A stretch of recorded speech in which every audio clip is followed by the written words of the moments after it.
हाँ जी दोस्तों, क्या हाल है, क्या हाल है, क्या हाल है। क्या मैं तुम लोगों को दिखाई दे रहा हूँ और क्या मैं तुम लोगों को सुनाई दे रहा हूँ? अगर हाँ तो फटाफट बताइए और हम आज का सेशन शुरू करेंगे। दोस्तों, क्या मैं तुम लोगों को दिखाई दे रहा हूँ और सुनाई दे रहा हूँ? Am I audible and visible to all of you?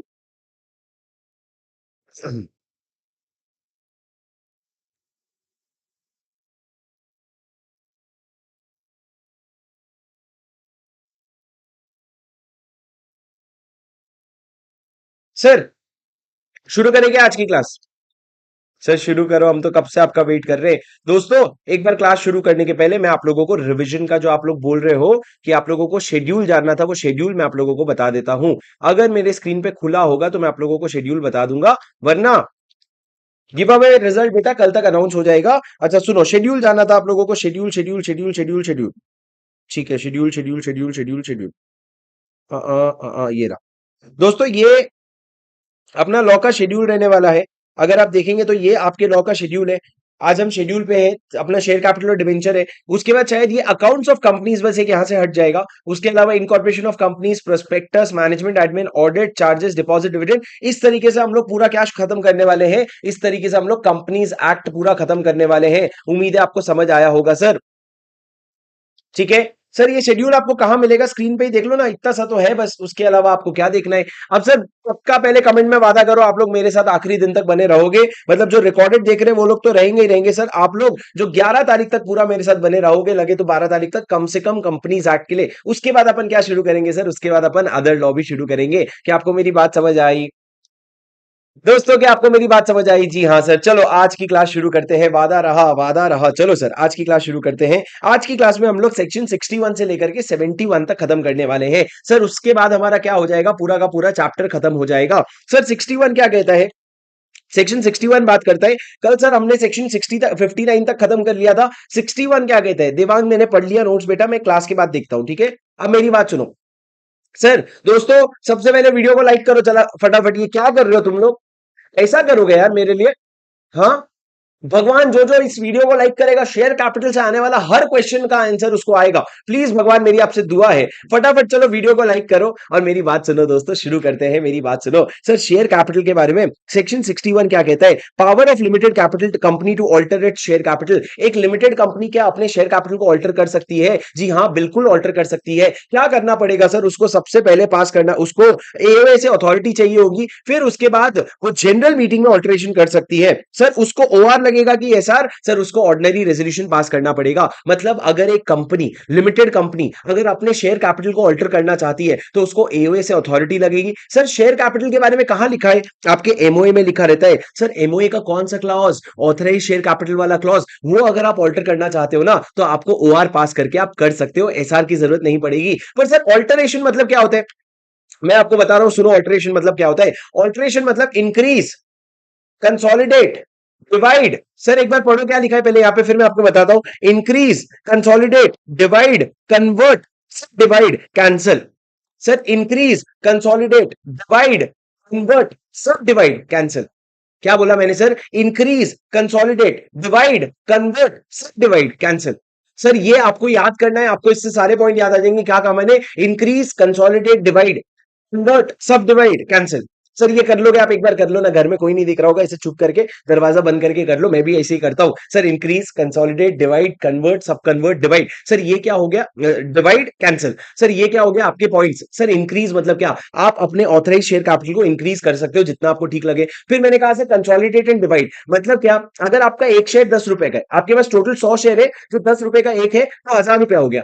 उसको कंसोलिडेट कर दोगे, टोटल 1000 रुपए हो गए। फिर डिवाइड कर दोगे into a larger amount. Larger amount मतलब क्या? आप अपने शेयर्स की फेस वैल्यू बढ़ा रहे हो या तो।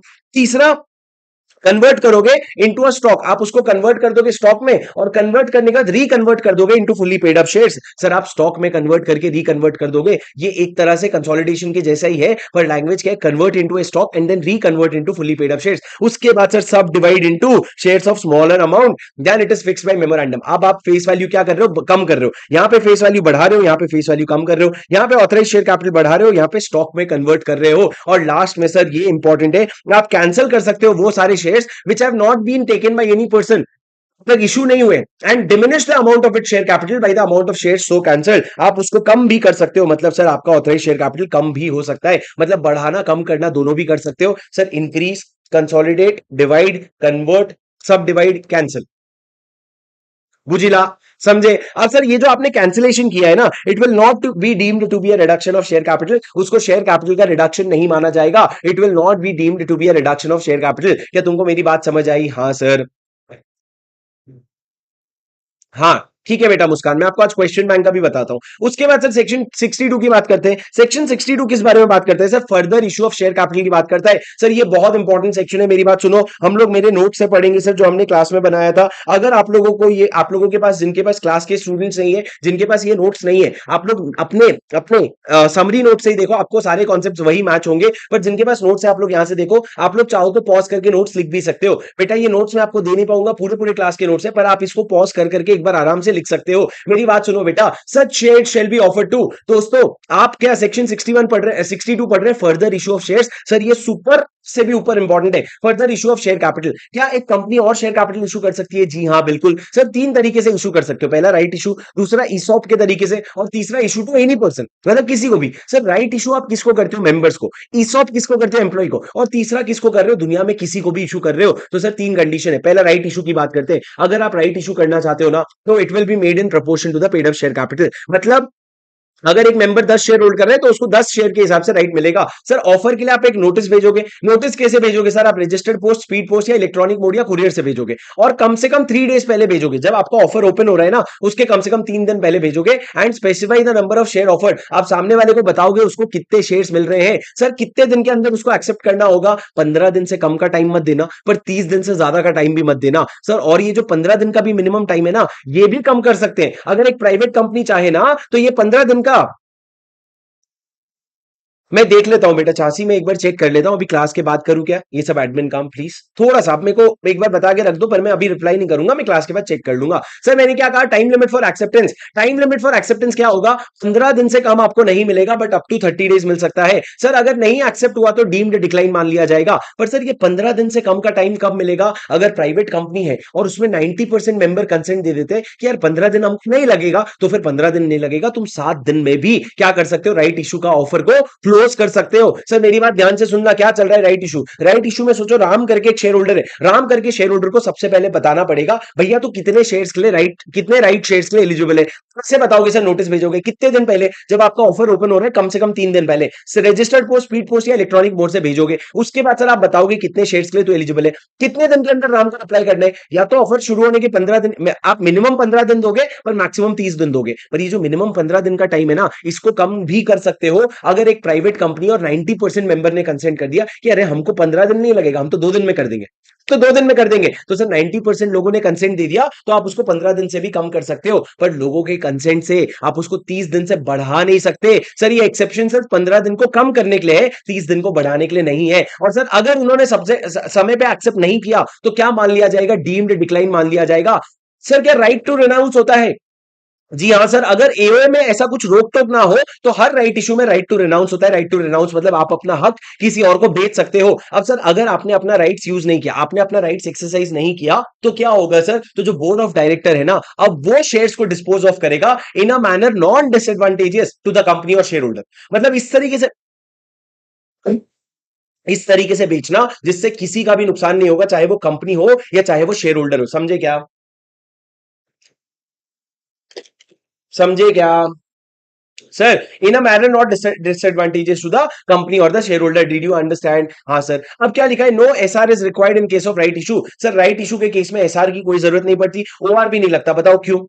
क्योंकि सर ओआर या एसआर कुछ भी क्यों नहीं लगता? क्योंकि राइट टू इशू आप दे किसको रहे हो? मेंबर्स से। तो मेंबर्स से क्या पूछोगे? अगर उनको लेना है तो वो लेंगे, नहीं लेना है तो वो नहीं लेंगे। उसमें मेंबर्स से पूछने वाली क्या बात है? अब सर ईसॉप की बात करते हैं, एम्प्लॉय स्टॉक ऑप्शन प्लान बहुत इंपॉर्टेंट है सर। ईसॉप इशू करने के लिए आपको मेंबर्स से एसआर पास करवाना पड़ेगा और रूल्स का कंप्लाइंस करवाना पड़ेगा। बहुत इंपॉर्टेंट, किस चीज का कंप्लाई करवाना पड़ेगा? रूल्स का। मैंने क्या कहा? अगर तुम्हारे पास नोट्स नहीं है, जो कि नोट्स नहीं होंगे तुम्हारे पास अगर तुम क्लास के स्टूडेंट नहीं हो, तो आप लोग बिल्कुल उसको समरी नोट से पढ़ सकते हो, कोई प्रॉब्लम नहीं है। मैंने क्या कहा सर? ईसॉप से रिलेटेड रूल्स क्या है, मेरी बात ध्यान से सुनो। सर सबसे पहले एम्प्लॉय कौन होता है? एम्प्लॉय का डेफिनेशन आपने स्वेट इक्विटी शेयर में भी पढ़ा, सेक्शन 54 था ना सर, कैसी बातें कर रहे हो? सेक्शन 54 था, उसके पहले 53 था जो कहता है वॉइड हो जाएगा अगर आपने कोई इशू किया है तो। सर एम्प्लॉय के डेफिनेशन में कौन कौन आता है? पहले बेसिक डेफिनेशन याद करो। कोई परमानेंट एम्प्लॉय जो इंडिया में हो या इंडिया के बाहर हो, परमानेंट एम्प्लॉय जो इंडिया में हो या इंडिया के बाहर हो। दूसरा, कोई डायरेक्टर जो होल टाइम डायरेक्टर या बाकी कोई डायरेक्टर हो एक्सक्लूडिंग इंडिपेंडेंट डायरेक्टर। सर यहां पे इन्होंने क्या बोला? इंडिपेंडेंट डायरेक्टर को छोड़ दो, उसको कभी भी ईसॉप नहीं मिल सकता। और तीसरा, ये जो ऊपर के दो लोग हैं ना, यही दो लोग होल्डिंग और सब्सिडरी कंपनी के, मतलब सर लगभग सिमिलर है, बस एक ही चीज बदला, एक्सक्लूडिंग इंडिपेंडेंट डायरेक्टर। पर सर अब इन्होंने एक्सेप्शन डाल के दो लोगों को हटाया कि आपके एम्प्लॉय के डेफिनेशन में से दो लोगों को हटाया जाएगा। सबसे पहला, नहीं बेटा पीडीएफ ये वाले शेयर नहीं हो पाएंगे बेटा, मेरी बात सुनो। तो फिर क्लास का क्या मतलब रहा? हाँ, सुनो ना बेटा, ये वाले नोट्स नहीं शेयर हो पाएंगे, आप स्क्रीन से देख करके लिख सकते हो। मेरी बात सुनो ना बेटा, आप ये सुनो, आपको जो समरी नोट्स दे रखा है वो इनफ है। अभी मैं इसके बाद नहीं पढ़ाता चलो ये नोट्स है, क्योंकि तुम लोग जबरदस्ती परेशान हो जाओगे। सर मैंने क्या कहा? एम्प्लॉय, आप ना एम्प्लॉय के डेफिनेशन से दो तरह के एम्प्लॉय को हटाना। पहला वो एम्प्लॉय जो प्रमोटर है या बिलोंग करता है प्रमोटर ग्रुप को, वो एम्प्लॉय जो प्रमोटर है या बिलोंग करता है प्रमोटर ग्रुप को। और दूसरा वो डायरेक्टर जो अपने रिलेटिव के साथ 10% से ज्यादा इक्विटी शेयर कैपिटल होल्ड करते हैं। ये दोनों लोगों को आप एम्प्लॉय के डेफिनेशन में हटा दोगे। सर कौन से दो लोग? पहला वो एम्प्लॉय जो प्रमोटर या प्रमोटर ग्रुप को बिलोंग करते हैं, और दूसरा वो डायरेक्टर जो अपने रिलेटिव के साथ 10% से ज्यादा इक्विटी शेयर कैपिटल होल्ड करता है। वो दोनों का आप एम्प्लॉय के डेफिनेशन से हटा दोगे। उसके बाद सर मैंने क्या कहा? Exception not applicable to startup for first 10 years. Exception not applicable to startup for first 10 years. Sir ये क्या एक्सेप्शन है? Exception not applicable to startup for first 10 years मतलब, sir exception not applicable to startup for first 10 years मतलब क्या? मतलब sir ये जो exception हमने बना रखा है ना डब्बे में, ये स्टार्टअप को शुरू के 10 साल तक एप्लीकेबल नहीं होगा। मतलब ये लोगों को, ये लोग अगर स्टार्टअप में है ना, तो इनको शुरू के 10 साल में भी आप क्या दे सकते हो? 10 साल में भी आप इनको इक्विटी शेयर दे सकते हो, एम्प्लॉय स्टॉक ऑप्शन दे सकते हो। मतलब अगर एक स्टार्टअप में प्रमोटर आके ईसॉप मांग रहा है तो आप उसको दे सकते हो शुरू के 10 साल में, उसके बाद आप नहीं दे सकते। सर क्या आप मेरी बात समझे? सर ये एम्प्लॉय का डेफिनेशन था। उसके बाद अगर आपको अभी ईसॉप इशू करना है तो सर बेसिक बेसिक कंडीशन है, एसआर पास करो। हाँ हाँ पढ़ लिया हमने। एसआर का नोटिस जब भेजोगे ना, उसमें एक एक्सप्लेनेटरी स्टेटमेंट अटैच करना और उसमें पूरा डिस्क्लोजर देना जो हमने स्पेसिफाई कर रखा है। तीसरा, सर कंपनी को दो चीज को लेकर के फ्रीडम है, एक तो एक्सरसाइज प्राइस डिसाइड करने का और लॉक इन डिसाइड करने का।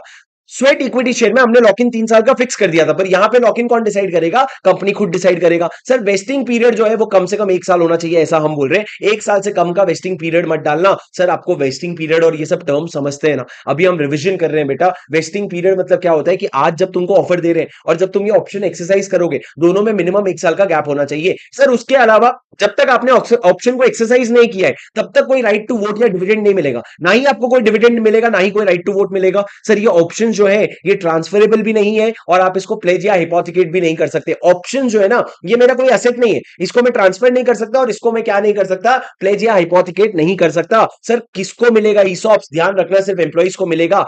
पर सर सुनो, अगर किसी एम्प्लॉय को डेथ हो गई, उसके लीगल हायर को या नॉमिनी को इमीडिएटली वेस्ट हो जाएगा ऑप्शन। मतलब क्या हुआ सर, एक एम्प्लॉय आज ज्वाइन किया, वो 3 साल कंटिन्यूस काम करने वाला था, 3 साल के बाद उसका ऑप्शन वेस्ट होता।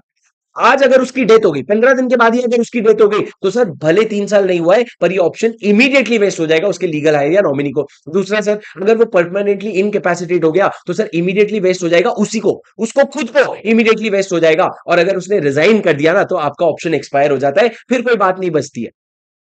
फिर क्या नहीं बचता है? कोई बात नहीं बचती है। ठीक है सर, ये पूरा मैंने आपको एक बार रीड करवाया, अब मैं पूरा पढ़ाऊंगा आपको। और अननोन सोल बेटा रिवीजन है बेटा, आप एक बार एग्जाम ओरिएंटेड देख सकते हो, उसमें अपन 70-80 घंटे में करेंगे आराम से। सर मेरी बात सुनो, मैंने क्या कहा? इन केस ऑफ अमेलगमेशन, एडजस्ट, ये अच्छा ये लाइन छोड़ दो। अभी सर पहले एक बार दोनों चीजें जो हमने पढ़ी वो एक बार देख लेते हैं। सुनो, टेंशन मत लो, चीजें सारी याद होगी। मेरी तरफ देखो दोस्तों, मैंने क्या कहा? मेरी तरफ देखो सर, मैंने आपसे क्या कहा? मेरी तरफ देखो, सुनो दोस्तों, मैं आपको यह कह रहा हूं कि अभी जो हमने पढ़ा वो हमने क्या पढ़ा? हमने पढ़ा सर सबसे पहला कि राइट इशू हो सकता है, और दूसरा हमने पढ़ा ईसॉप भी इशू कर सकते हो। सर राइट इशू कैसे होगा? राइट इशू करने के लिए आपको एसआर कुछ लगेगा क्या? नहीं। आप अपने सारे मेंबर्स को in in proportion of paid up share capital आप क्या करोगे, आप उनको ऑफर करोगे, आप उनको नोटिस भेजोगे कि भैया तू ना राइट इशू सब्सक्राइब कर सकता है सर, उसमें आप उनको टाइमलाइन दोगे। नोटिस कितने समय भेजोगे, ऑफर ओपन होने के कम से कम 3 दिन पहले आप नोटिस भेजोगे। और सर ऑफर जो है मिनिमम 15 दिन के लिए चलेगा, मैक्सिमम 30 दिन के लिए चलेगा, मिनिमम 15 मैक्सिमम 30। पर सर ये जो 15 दिन का लिमिट है ना, इसको प्राइवेट कंपनी के केस में हम क्या बोलेंगे, 15 दिन का जो लिमिट है अगर 90% मेंबर कंसेंट करते हैं तो 15 दिन से कम हो सकता है, पर सर 30 दिन से ज्यादा नहीं हो सकता। अब सर अगर आपने अपना राइट एक्सरसाइज किया तो वेरी गुड, पर अगर आपने कोई रिप्लाई नहीं किया ना तो डीम्ड डिक्लाइन मान लिया जाएगा, डीम्ड डिक्लाइन। पर सर आपका जो राइट है ना, याद रखना, आपका राइट रिनाउंस भी हो सकता है, मतलब किसी और को ट्रांसफर भी हो सकता है, आपका राइट रिनाउंस भी हो सकता है। पर अगर एओए ने मना कर दिया ना कि राइट रिनाउंस नहीं होगा तो आपका राइट रिनाउंस नहीं होगा। सर क्या आप मेरी बात समझे? अब एक बार मैं आपको ईसॉप पढ़ाता हूं, पर एक सेकंड, दरवाजे पे कोई है, मैं वापस आता हूं, रुक जाओ।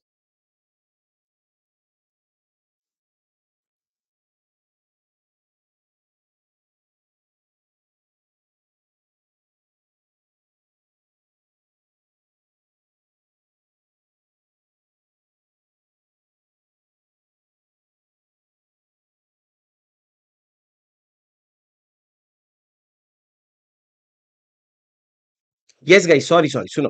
सर ईसॉप की बात कर लेते हैं, मेरी बात ध्यान से सुनो। ईसॉप की क्या बात है सर, ईसॉप की क्या बात कर रहे हो, जान लगा देंगे सर, ईसॉप की क्या बात है? सर ईसॉप की क्या बात है, मेरी बात ध्यान से सुनना। दोस्तों ईसॉप में ये लिखा हुआ है कि अगर आप employ stock option plan issue करना चाहते हो तो एसआर पास करो और साथ में रूल का कंप्लाइंस करो। दोस्तों मैं आखिरी बार बता रहा हूं, मेरे साथ सुन लेना, नहीं समझ आएगा तो ध्यान रखना, रिवीजन वीडियो है बेटा, रिवीजन में इतना ही करवा सकते हैं, वरना ये तो हम 150 घंटे तक क्लास में पढ़ते ही है ना, ये चीजें रिवीजन है, आपको याद होनी चाहिए, मेरे साथ रिकलेक्ट करने में थोड़ा मेहनत करो, ठीक है। सर रूल क्या है, रूल क्या है, मेरी बात प्लीज ध्यान से सुनना। सर ईसॉप के रूल्स क्या है? सर ईसॉप के रूल्स ये हैं कि बेटा आपको एम्प्लॉय कौन होता है, तो हमने कहा सर एम्प्लॉय में परमानेंट एम्प्लॉय आ जाता है, जो इंडिया का है या इंडिया के बाहर का है, सारा परमानेंट एम्प्लॉय आ जाता है। डायरेक्टर आ जाता है, भले वो होल टाइम हो या ना हो, पर डायरेक्टर के डेफिनेशन में हम किसी को एक्सक्लूड करते हैं, वो इंडिपेंडेंट डायरेक्टर है, ये सबसे बड़ा चेंज है। उसके बाद सर तीसरा, यही दो लोग जो है ना, होल्डिंग कंपनी और सब्सिडरी कंपनी के भी आ जाते हैं। ये एम्प्लॉय का डेफिनेशन है, लेकिन एम्प्लॉय के डेफिनेशन में से दो लोगों को हटा देना। पहला वो लोग जो प्रमोटर है कंपनी के, जो प्रमोटर है, और दूसरा कौन, वो लोग जो डायरेक्टर अपने रिलेटिव के साथ मिल करके 10% या उससे 10% से ज्यादा paid up share equity share capital hold कर रहे हैं, उनको हटा देना। पर सर ये जो हमने एक्सेप्शन बनाया है ना, एक्सेप्शन है कि स्टार्टअप को शुरू के 10 साल में ये एक्सेप्शन नहीं लगेगा। शांति से बैठ करके सोचोगे तो सब समझ आएगा। पर सर प्रोविजन यही है, पहले एम्प्लॉय के डेफिनेशन में से दो लोग को हटाया, पर फिर स्टार्ट के लिए बोला नहीं नहीं चल ये दो लोग को मत हटा शुरू के 2 साल में, बस इतनी सी बात है सर। उसके बाद अगर आप ईसॉप इशू करना चाहते हो, एसआर पास करो। एसआर पास करने के बाद आपको दो चीजों का फ्रीडम है सर। फ्रीडम क्या है आपका, एक्सरसाइज प्राइस क्या होगा और लॉक इन पीरियड क्या होगा वो आप डिसाइड कर लो। पर हम आपको एक चीज बता देते हैं, जो आपका वेस्टिंग पीरियड है ना बेटा, वो मिनिमम कितना साल होना चाहिए, मिनिमम 1 साल का वेस्टिंग पीरियड होना चाहिए। उसके बाद सर आप सिर्फ ईसॉप्स एम्प्लॉय को ही दोगे, एम्प्लॉय के अलावा किसी को नहीं दोगे। अब सर जो ईसॉप का ऑप्शन होता है ना, जब तक वो ऑप्शन एक्सरसाइज नहीं हो जाए तब तक उसमें कोई राइट टू वोट नहीं होता है, उसमें कोई डिविडेंड नहीं होता है, उसको आप प्लेज नहीं करवा सकते, उसको आप हाइपोथिकेट नहीं करवा सकते, मतलब आप उसको एक इंटेंजिबल असेट नहीं बोल सकते, उसको असेट की तरह ट्रीट नहीं कर सकते। उसके बाद सर अगर मान लो कोई एम्प्लॉय है, जो एम्प्लॉय की डेथ हो जाती है, तो सर डेथ होते ही भले ही आपका वेस्टिंग पीरियड खत्म हुआ हो या ना हुआ हो, वो जो शेयर्स है ना सर इमीडिएटली वेस्ट हो जाते हैं उसके लीगल हायर को या हेयर को या नॉमिनी को। पर सर अगर डेथ नहीं, वो परमानेंटली इनकैपेसिटेट हो जाता है, मतलब जिंदा है पर ऑफिस नहीं आ सकता, टाइगर जिंदा है पर टाइगर ऑफिस नहीं आ सकता, तो सर उस केस में क्या होगा, उस केस में बेटा आपको 1 साल अभी किसी और को वेस्ट नहीं होगा, उसी एम्प्लॉय को वेस्ट हो जाएगा इमीडिएटली। पर सर अगर वो रिजाइन कर देता है या उसको धक्के मार के रिमूव कर देते हैं तो आपका ऑप्शन क्या हो जाएगा, एक्सपायर हो जाएगा। बोलो समझला काहे, समझला क्या? उसके बाद सर उसके अलावा तो कोई भी और इंपॉर्टेंट पॉइंट नहीं है सर। उसके बाद तीसरा वाला केस आता है जहां पे तुम किसी भी पर्सन को इशू कर रहे हो, दुनिया में अगर किसी भी पर्सन को इशू कर रहे हो ना, लॉ ने बोला 3 कंडीशन देख लेना। सबसे पहला तो बेटा एसआर पास कर लेना, दूसरा कैश या कंसिडरेशन, इधर फॉर कैश और कंसिडरेशन अदर देन कैश, मतलब या तो तुम कैश ले रहे हो या कंसिडरेशन अदर देन कैश ले रहे हो। जैसे कि अगर मैंने कोई प्रॉपर्टी खरीदा, प्रॉपर्टी के बदले में मैंने क्या दे दिया, सिक्योरिटीज दे दिया। और तीसरा जो भी प्राइसेस होंगे ना वो रजिस्टर्ड वैल्यूअर डिटरमाइन करेगा, जो भी प्राइसेस होंगे वो रजिस्टर्ड वैल्यूअर डिटरमाइन करेगा। तुमको मेरी बात समझी क्या? अरे are you getting my point? अरे बोलो डिड यू अंडरस्टैंड और डिड यू नॉट अंडरस्टैंड? समझे क्या? Rapid into 2 times revision. हाँ, 2 बार रिविजन हो रहा है, पर उम्मीद है आपको समझा। अब सर ये आपका इशू अगर किसी और पर्सन को कर रहे हो, एसआर हो गया, कैश या कैश अदर देन कंसिडरेशन हो गया, और रजिस्टर्ड वैल्यूअर हो गया। उसके बाद सर मैं आगे बढ़ता हूं। मैंने बोला कन्वर्जन ऑफ डिबेंचर और लोन। मेरी बात एकदम ध्यान से सुनना, प्लीज मेरी बात एकदम ध्यान से सुनना। सर डिबेंचर और लोन का कन्वर्जन कभी कभी क्या होता है, अगर आपका पढ़ो क्या लिखा है, provision of section 62 shall not apply in case of conversion of debenture और loan as per the term of issue. Sir इस पे एग्जाम में क्वेश्चन आया था, ध्यान से सुनना। सर अगर मैंने कन्वर्टेबल डिबेंचर इशू किया था, मैंने क्या किया था, कन्वर्टेबल डिबेंचर इशू किया था, मतलब क्या, आज वो डिबेंचर्स है और वो कल कौन सा फॉर्म ले लेगा, कल वो शेयर्स का फॉर्म ले लेगा। सर आज अगर वो डिबेंचर है और कल वो शेयर्स का फॉर्म ले लेगा, मेरी बात ध्यान से सुनना। सर अगर आज वो डिबेंचर है और कल वो शेयर्स का फॉर्म ले लेगा, तो क्या होगा सर, आप जब ये कन्वर्टेबल डिबेंचर आज जब इशू कर रहे हो ना, तो आप एसआर पास कर लो।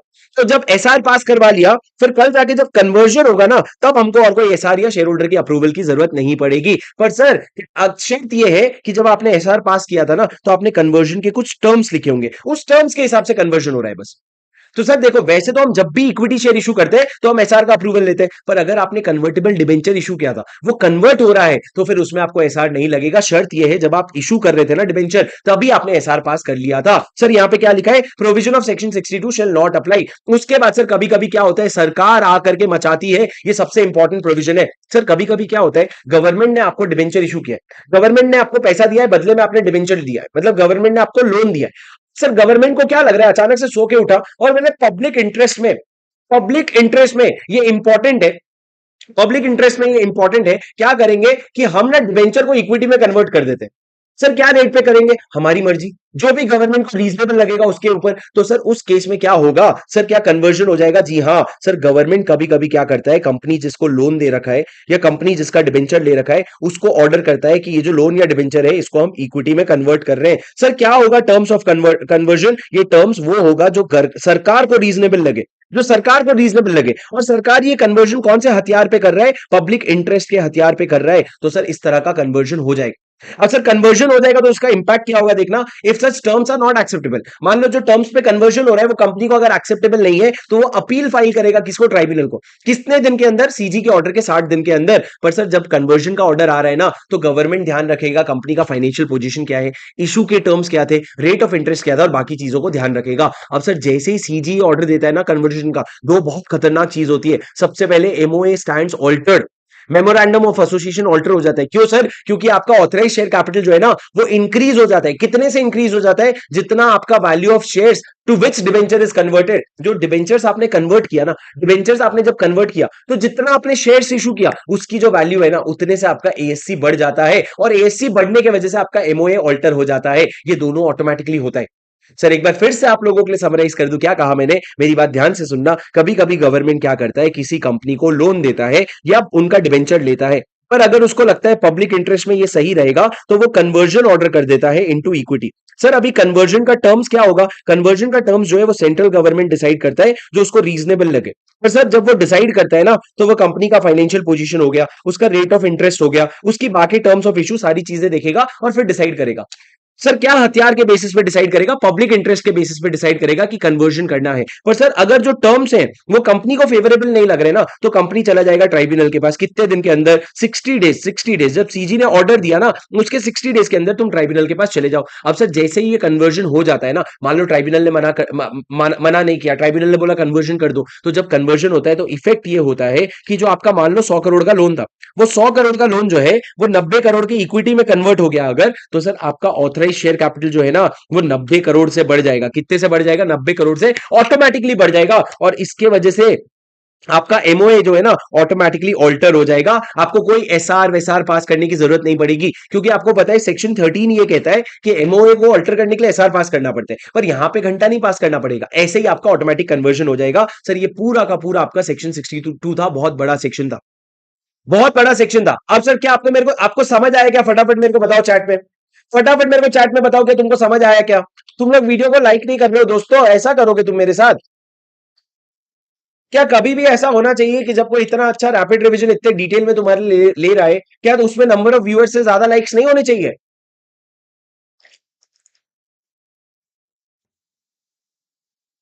गुड रफी, चलो चलो चलो चलो चलो चलो, रजिस्टर में आ रहे हो, ठीक है ठीक है ठीक है।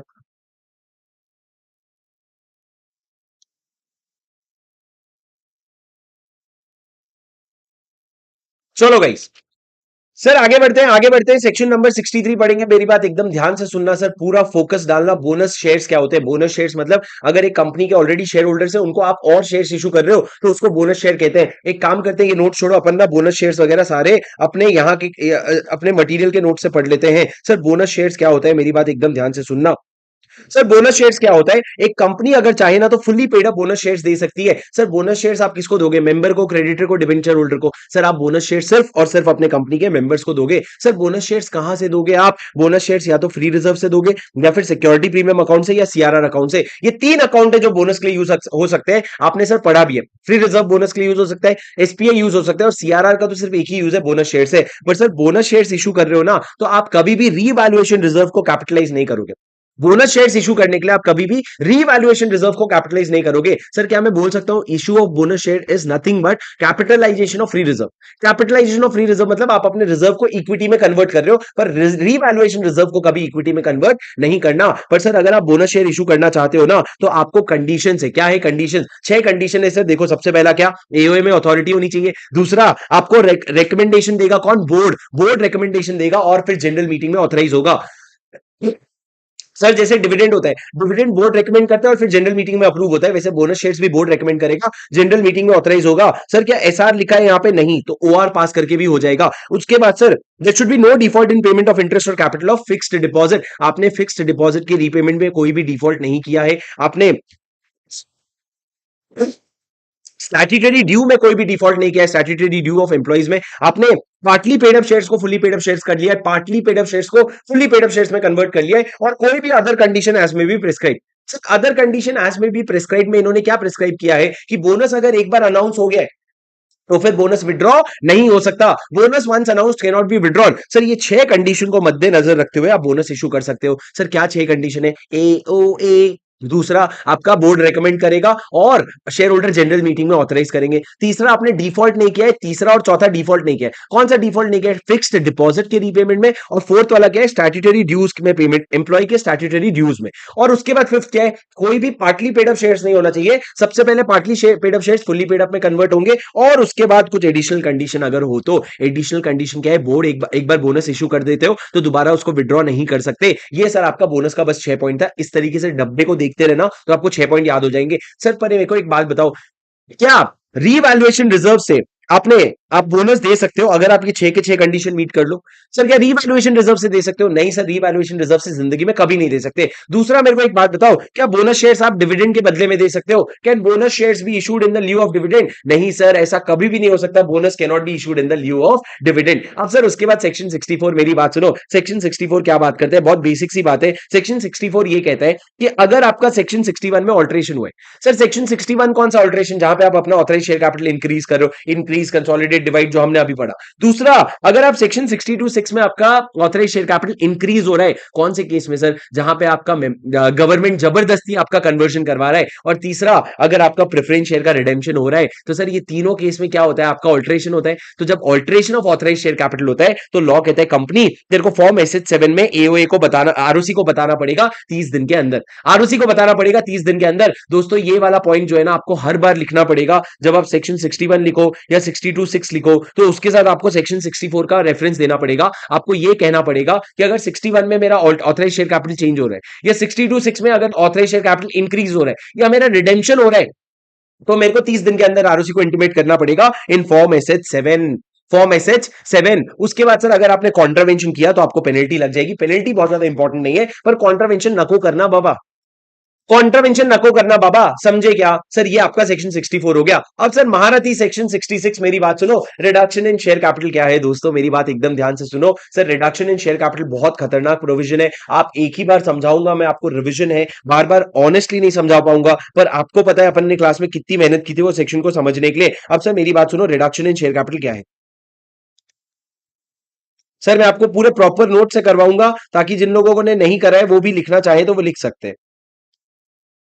जी हाँ सर, देखिए sir reduction in share capital का मतलब क्या होता है बेटा? जो लोगों के पास ये नोट्स नहीं है, ऑफ कोर्स नहीं होंगे, बहुत सारे जो क्लास के स्टूडेंट नहीं है, आप लोगों ने ये नोट्स लिख लेना चाहिए पॉज करके। एक बार मेहनत लगेगी, एग्जाम के पहले लाइफ इजी हो जाएगा। Sir reduction in share capital पूरा नहीं, आप यहीं से स्क्रीन से लिख लीजिए। Sir reduction in share capital क्या होता है? Sir reduction in share capital मतलब एक कंपनी अपने शेयर कैपिटल को रिड्यूस कर सकती है। कितने तरीके? सर ब्रॉडली दो तरीके हैं। पहले वाले तरीके में क्या हो रहा है? आपका लाइबिलिटी एक्सटिंग्विश हो रहा है। क्या हो रहा है? लाइबिलिटी एक्सटिंग्विश हो रहा है या लाइबिलिटी कम हो रही है for of shares not paid up. पहला वाला क्या है sir? Of shares not paid up, आपकी लाइबिलिटी कम हो रही है। अ कंपनी में reduce share capital in the following veg. पहला, बाय एक्सटिंग्विशिंग और reducing liability on shares not paid up. मतलब सर अगर मैंने 10 रुपए का शेयर मांगा, 10 रुपए का शेयर इशू किया है, 8 रुपए मैंने आपसे कॉल कर लिया, 2 रुपए अभी भी कॉल नहीं किया है, पर वो जो 2 रुपए मैंने माफ कर दिया, तो आपकी लाइबिलिटी कम हो गई। और जो शेयर्स नॉट पेड अप था उसको मैंने कम कर दिया, तो आपका शेयर कैपिटल कम हो गया। दूसरा, विदाउट एक्सटिंग्विशिंग और रिड्यूसिंग लाइबिलिटी। ये केस में लाइबिलिटी कम हो भी सकती है, नहीं भी हो सकती है। कौन सा दो केस है सर? पहला, अगर आप पेड अप शेयर कैपिटल को कैंसिल कर रहे हो।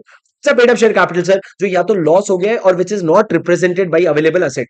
मतलब सर एक साइड में मेरा इक्विटी है, दूसरे साइड में मेरा असेट है। मेरे को दिख रहा है मेरा पेड अप शेयर कैपिटल उतना ही है, पर मेरा असेट बहुत कम हो गया है। तो लॉ कहता है भैया असेट इतना कम हो गया तो ये इक्विटी कैसे ज्यादा रह सकता है, इसको भी कम कर। क्यों? Because the equity is not represented by the asset. सामने उतना असेट नहीं दिख रहे, तो लॉ ने बोला बेटा कैंसिल कर दे तू पेड अप शेयर कैपिटल। इसमें सर लाइबिलिटी कोई कम नहीं हो रही है, पर नुकसान जरूर हो रहा है। और दूसरा, paying off excess amount. Sir ये तो बहुत ही खतरनाक है। अगर आपने ज्यादा पैसे मंगवा लिए, आपने 10 रुपए मंगवाया हर एक शेयर होल्डर से एक शेयर के पीछे, पर आपको पता चला 10 रुपए चाहिए ही नहीं यार, तो तुम क्या करोगे? 2 रुपए जो एक्स्ट्रा तुमने मंगवाया होगा उसको वापस कर दो। उसको वापस कर दो, उससे भी क्या होता है? आपका शेयर कैपिटल कम होता है। सर देखो पहले वाले केस में क्या हो रहा है? लाइबिलिटी कम हो रहा है। इस केस में लाइबिलिटी कम हो भी सकता है, नहीं भी हो सकता है। सर जहां लाइबिलिटी कम हो रहा है वहां पे आप क्या कर रहे हो? जो पेड अप, जो नॉट पेड अप शेयर है, जो नॉट पेड अप शेयर है उसको आप माफ कर दे रहे हो, जो उसको आप क्या कर रहे हो? माफ कर दे रहे हो। पर यहां पे आप क्या कर रहे हो? या तो जो शेयर कैपिटल पेड अप है बट सामने लॉस्ट हो गया है और is not represented by asset, उसको आप कैंसिल कर रहे हो, या दूसरा आप एक्सेस अमाउंट को इधर उसको पे ऑफ कर रहे हो। तो दोनों केस में आपका लाइबिलिटी कोई कम नहीं हो रहा है, पर आपका रिडक्शन इन शेयर कैपिटल हो रहा है। सर इससे ज्यादा मैं नहीं समझा सकता रिवीजन क्लास में। सर ये आपका रिडक्शन इन शेयर कैपिटल हो गया। अब sir reduction in share capital हो गया तो क्या? सर आपको चार चीजें करनी पड़ेगी। एसआर पास करना पड़ेगा, एमओए को अल्टर करना पड़ेगा, ट्राइब्यूनल से कंफर्मेशन लेना पड़ेगा, और लास्ट में अगर आपने रीपेमेंट ऑफ डिपॉजिट में डिफॉल्ट किया है तो आप इस तरह का रिडक्शन नहीं कर सकते। सर एसआर, एमओए का ऑल्टरेशन, ट्राइब्यूनल का अप्रूवल, और अगर आपने डिपॉजिट के रीपेमेंट में डिफॉल्ट किया है। सर एक तो आपने पब्लिक से डिपॉजिट ले रखा है, उनके पैसे वापस नहीं किए हो, और दूसरी तरफ तुम ये बोल रहे हो शेयर होल्डर से एक्सेस पैसा ले लिया है। पागल हो गया क्या? पहले पैसे वापस कर। तो लॉ ने बोला अगर तुम्हारा रीपेमेंट ऑफ डिपॉजिट में अगर डिफॉल्ट हो रखा है ना, तो हम क्या नहीं करेंगे? आपको रिडक्शन करने नहीं देंगे। अब सर ट्राइब्यूनल का जब आप अप्रूवल लेने जाओगे तो मेरी बात ध्यान से सुनना। ट्राइब्यूनल नोटिस भेजेगा सीजी को, आरओसी को, सेबी को और क्रेडिटर्स को। ये चारों को नोटिस जाएगा ट्राइब्यूनल की तरफ से कि ये अप्रूवल मांगने आए हैं। तुम्हारा कोई उसमें रिप्रेजेंटेशन है क्या? अगर तुम्हारा कोई रिप्रेजेंटेशन है तो 3 महीने के अंदर बताओ।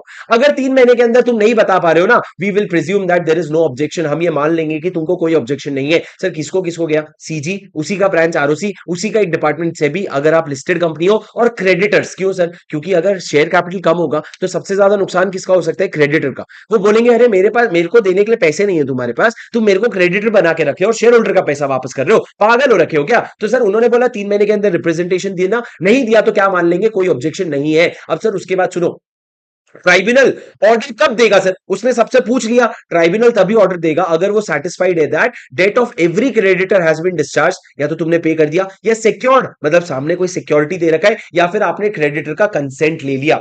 सर ट्राइब्यूनल कब अप्रूवल देगा? अगर उसको कंफर्ट आ जाए कि क्रेडिटर सेफ है। कैसे कंफर्ट आएगा सर? या तो आपने क्रेडिटर को रीपेमेंट कर दिया, पहले डिस्चार्ज कर दिया, या फिर आपने उनके लिए सिक्योर्ड कर दिया उनको, या फिर सर आप लोगों ने उनसे रिटर्न में कंसेंट ले लिया कि हाँ भैया आपने अप्रूव कर दो, कोई दिक्कत नहीं है। एंड सर एंड जब आप रिडक्शन इन शेयर कैपिटल कर रहे हो ना, आपका अकाउंटिंग ट्रीटमेंट बहुत कॉम्प्लिकेटेड होता है। तो ट्राइब्यूनल ने बोला कि जो तुम अकाउंटिंग ट्रीटमेंट प्रपोज कर रहे हो ना, वो बताओ सेक्शन 133 के हिसाब से है क्या? अकाउंटिंग स्टैंडर्ड के हिसाब से है क्या? सर ये कौन बताएगा? कंपनी तो हाँ ही बोलेगा। तो सर इन्होंने ऑडिटर पे काम डाला, बोले ऑडिटर तू बता चेक करके, एक सर्टिफिकेट दे मेरे को कि जो रिडक्शन प्रपोज्ड है क्या ये कंप्लायंस में है। हमने क्लास में ऑडिटर का सर्टिफिकेट देखा था कि वो लिखता है कि हाँ भैया जो रिडक्शन इन शेयर कैपिटल का एंट्री हम लोग पास करने वाले वो अकाउंटिंग स्टैंडर्ड के कंप्लायंस में है। उसके बाद सर ट्राइब्यूनल अप्रूव कर देगा। क्या देखा सर? दो चीजें ट्राइब्यूनल ने, कि आपका क्रेडिटर सेफ है कि नहीं और अकाउंटिंग स्टैंडर्ड सेफ है कि नहीं। उसके बाद से मैंने क्या कहा, ट्राइब्यूनल क्या करेगा, जब उसका फाइनल ऑर्डर आ जाएगा तो वो अपना ऑर्डर पब्लिश कर देगा, और जैसे ही ऑर्डर आएगा ना, आप आरओसी को 30 दिन के अंदर बता दोगे पड़ोस वाली आंटी को, आंटी आंटी सुनो ना, अप्रूवल आ गया। अप्रूवल किसका? ट्राइब्यूनल का। किस चीज का अप्रूवल मांग रहे हैं? रिडक्शन इन शेयर कैपिटल का। तो आंटी बोलेगी ढंग से बोलना क्या बोल रहे हैं, तो आप आंटी को एक मिनट्स बना के देना, आरओसी को एक मिनट्स बना के देना। आरओसी को बोलना, देख बेटा हमारा शेयर कैपिटल इतना था, उसमें इतने नंबर ऑफ शेयर्स है, अब हमारा शेयर कैपिटल इतना हो गया, नंबर ऑफ शेयर्स हो गए, और सब चीजें उसको स्पून फीड करना। और उसके बाद इन्होंने क्या लिखा है sir, section 66 will not apply in case of buyback under section 68। Sir हम बाईबैक और रिडक्शन इन शेयर कैपिटल में अक्सर कंफ्यूज होते हैं, पर इन्होंने क्लियरली लिख दिया बाईबैक अलग, रिडक्शन इन शेयर कैपिटल अलग। बाईबैक के केस में सेक्शन 66 अप्लाई नहीं करोगे। और सर लास्ट में ये एक पैराग्राफ पढ़ लो, बहुत डिटेल में नहीं लिखा है, पर मैंने क्या लिखा है आप सुन लो। अभी तक जो मैंने बताया एक बार सुन लो, रिवीजन में रिवीजन करवा रहा हूं, मेरी बात सुनो, रिवीजन में रिवीजन करवा रहा हूं। क्या बताया सर मैंने? Section 66, reduction in share capital. Sir reduction in share capital कैसे होता है? या तो आपकी लाइबिलिटी कम होती है, या फिर लाइबिलिटी कम हो भी सकती है, नहीं भी हो सकती है। लाइबिलिटी कम कब होती है? जब आप not paid up share capital को, नॉट पेड अप शेयर्स को क्या कर देते हो? कैंसिल कर देते हो। बोले नहीं पे किया ना अभी तक, जाने तो कोई बात नहीं। पर सर लाइबिलिटी चेंज हो भी सकती है या नहीं भी हो सकती है, या जब आपने कैंसिल कर दिया पेड अप शेयर कैपिटल, जो लॉस्ट है या अनरिप्रेजेंटेड बाई असेट है, मतलब उसके सामने कोई असेट नहीं है, या फिर आपने क्या किया, आपने पे ऑफ कर दिया एक्सेस, कोई पैसा आ रखा था उसको आपने वापस कर दिया, तो रिडक्शन माना जाता है। सर रिडक्शन के लिए एसआर पास करो, एमओए को अल्टर करो, ट्राइब्यूनल का अप्रूवल लो, और ये ध्यान रखना कोई डिपॉजिट में डिफॉल्ट नहीं हुआ है। पर सर जब आप ट्राइब्यूनल का अप्रूवल लेने जाओगे ना, ट्राइब्यूनल सबसे पहले 4 लोगों को नोटिस भेजेगा, सेंट्रल गवर्नमेंट को, आरओसी को, सेबी को भी भेजेगा अगर आप लिस्टेड हो, क्रेडिटर्स को भी भेजेगा, और बोलेगा तुम्हारा कोई रिप्रेजेंटेशन अगर है तो तुम 3 महीने के अंदर दो। कोई रिप्रेजेंटेशन नहीं दोगे, हम मान लेंगे तुमको कोई ऑब्जेक्शन नहीं है। उसके बाद से ट्राइब्यूनल अप्रूव करने के पहले 2 चीजें देखेगा कि जो क्रेडिटर्स है क्या वो डिस्चार्ज हो गए हैं, या क्या वो सिक्योर्ड है, क्या उनका कंसेंट मिल गया है। तीनों में से कुछ भी हो गया है तो दूसरा ये बता अकाउंटिंग स्टैंडर्ड का क्या है, अकाउंटिंग स्टैंडर्ड का कंप्लाइंस कर लिया क्या, तो उसका मेरे को ऑडिटर का सर्टिफिकेट दे। ये दोनों मीट हो जाएगा तो ट्राइब्यूनल अप्रूव कर देगा। सर ट्राइब्यूनल के अप्रूवल के 30 दिन के अंदर आप आरओसी के पास एक मिनट्स बना करके लेके जाओगे, और उसको बताओगे क्या क्या हुआ है चेंजेस, और वो उस चीज को नोट करेगा। पर सर सुनो, सेक्शन 66 तब नहीं अप्लाई होगा जब सेक्शन 68 यानी कि बाईबैक का प्रोविजन अप्लाई हो रहा है। पर सर सुनो, यहां पे जब आप क्रेडिटर का अप्रूवल लेने जा रहे हो ना, क्रेडिटर कि भैया क्रेडिटर सब मान रहे हैं कि नहीं, तो क्रेडिटर का लिस्ट ट्राइब्यूनल को देगा कौन? सर क्रेडिटर का लिस्ट ट्राइब्यूनल को कोई कंपनी का डायरेक्टर देगा। अब सर जो इंसान ये लिस्ट दे रहा है, अगर वो लिस्ट इनकम्प्लीट है, या उसमें कोई अमाउंट गलत लिखा, या कोई चीज छुपाया ना, तो ये जो ऑफिसर है ना कंपनी का, उसको 447 के लिए लाइबल करा जाएगा, फ्रॉड के लिए लाइबल करा जाएगा अंडर सेक्शन 447। क्या कहा सर मैंने? देखो, if any officer conceals the name of creditor or misrepresents amounts of debt or has knowledge of such concealment or misrepresentation, या तो नाम छुपाया, या अमाउंट गलत बताया, या उसको पता था नाम छुपा रहा है कोई, या अमाउंट गलत बता रहा है, तो वो 447 के अंदर लाइबल हो जाएगा। अरे समझला काई, समझला काई, समझे क्या? सर ये पूरा का पूरा क्या था आपका सेक्शन 16, मैंने रिवीजन रिवीजन करवा दिया। रैपिड रिवीजन नहीं हो रहा है, रिवीजन स्क्वायर हो रहा है यहाँ पे, रिवीजन स्क्वायर हो रहा है बेटा, रिवीजन स्क्वायर हो रहा है। क्या तुमको समझ आ रहा है क्या बेटा? तुमको नहीं समझ आ रहा है तो what the hell am I even doing? तुमको समझ आ रहा है कि नहीं? मेरे को हाँ या ना जोर से बोलो यार, और तुम लोग हाँ बोलो मेरे को चैट पे, मेरे को कॉन्फिडेंस आएगा ना तुमको समझ आएगा। तो कैसी बातें कर रहे हैं?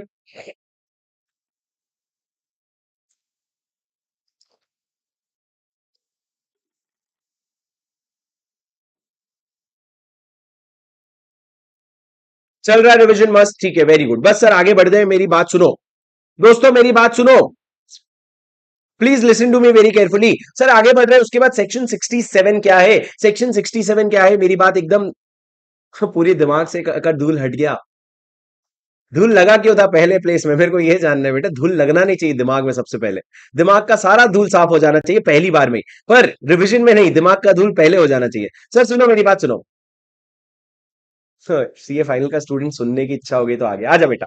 सर सुनो, मैंने क्या कहा, सेक्शन 67 पढ़ेंगे दोस्तों। वीडियो को लाइक जरूर कर देना तुमको अगर पसंद आ रहा है। सर क्यों इतना लाइक लाइक लाइक लाइक रोते रहते हो बेटा? क्योंकि सिंपल सी बात है, तुम लाइक करते हो, वीडियो को रीच मिलती है, वीडियो को रीच मिलती है, तुम लोगों को बहुत सारे लोगों तक पहुंचता है, बहुत सारे लोगों को इसकी यूज होती है, तो बच्चे मेरे को उन लोगों के फीडबैक देते हैं, फिर अप्रिशिएशन आता है, मोटिवेशन मिलता है, और मेहनत करते हैं। समझ रहे हो क्या तुम लूप समझ रहे हो क्या? जी हाँ सर। अब सर नेक्स्ट सेक्शन पढ़ो, बहुत इंपॉर्टेंट है ये भी। नेक्स्ट सेक्शन क्या है? Restriction on purchase of shares of companies और giving loan guarantee security for such purchase. Sir मेरे को एक बात बताओ, एक कंपनी क्या अपने ही किसी एम्प्लॉइज को पैसा दे सकती है ये बोल के कि जाके मेरे कंपनी के शेयर्स खरीद। नहीं सर, आइडली तो ये अलाउड नहीं होना चाहिए, ये रेस्ट्रिक्शन होना चाहिए। ना तुम लोन दे सकते हो, ना तुम गारंटी दे सकते हो, ना तुम सिक्योरिटी दे सकते हो, किसी भी तरीके से तुम किसी पर्सन को हेल्प नहीं करोगे ये बोल के कि तू जाके मेरे ही कंपनी का शेयर्स खरीद, राइट? तो सर मेरी बात सुनो, रेस्ट्रिक्शन है तो क्या लिखा है sir? No company can purchase its own shares without consequent reduction in share capital. मान लो मेरी कंपनी ने 100 शेयर इशू कर रखा है, उसमें से अगर सर मैं 10 शेयर खुद ही खरीद लेता हूं ना, तो लॉ कहता है रिडक्शन इन शेयर कैपिटल हो जाएगा, तेरा नेट शेयर कितना माना जाएगा? 90 शेयर्स माना जाएगा। अब सर उसके बाद क्या लिखा है सुनना, no public company shall give loan, give guarantee और प्रोवाइड सिक्योरिटी और गिव एनी फाइनेंशियल असिस्टेंस, कुछ भी नहीं करोगे आप, फॉर परचेज और subscription of shares in the company और इट्स होल्डिंग कंपनी। ना मैं अपने कंपनी के शेयर्स के लिए, ना मैं अपने होल्डिंग कंपनी के शेयर्स के लिए किसी को भी फाइनेंशियल असिस्टेंस, लोन, गारंटी नहीं दे सकता। पर सर इस प्रोविजन के एक्सेप्शन है। क्या है इस प्रोविजन का एक्सेप्शन? है क्या प्रोविजन का एक्सेप्शन है सर? सबसे पहला मेरी बात ध्यान से सुनो सर, अगर आप बैंकिंग कंपनी में lending by banking company in ordinary course of business, अगर बैंकिंग कंपनी में सर, अगर बैंकिंग कंपनी अगर ऑर्डिनरी कोर्स ऑफ बिजनेस में लेंड कर रही है, अरे एक बात बताओ, तुम आईसीआईसीआई बैंक के पास गए, बोले 1 करोड़ का लोन दे, वो लोन दे दिया तुमको, वो लोन लेकर के तुमने आईसीआईसीआई बैंक के शेयर्स में इन्वेस्ट कर दिया, क्या तकलीफ है? देख सकते हो बैंकिंग कंपनी का कोर्स ऑफ बिजनेस है, नॉर्मल धंधा है कि वो क्या करता है, लोन देता है, तो वो दे रहे हैं। नेक्स्ट क्या लिखा है सर, अगर कोई कंपनी ये असिस्टेंस दे रही है, क्यों ये असिस्टेंस दे रही है? क्योंकि एक स्कीम अप्रूव हुआ है सर एसआर पास करके, और वो क्या बोल रहे हैं, स्कीम के तहत आप हमारे कंपनी के फुल्ली पेड अप शेयर्स खरीदो, या तो कंपनी के या होल्डिंग कंपनी के। पर सर ये शेयर्स खरीद कौन रहा है? या तो एम्प्लॉय खरीद रहा है कंपनी का, या कोई ट्रस्टी खरीद रहा है एम्प्लॉय के बेनिफिट में। लॉ कहता है चलता है।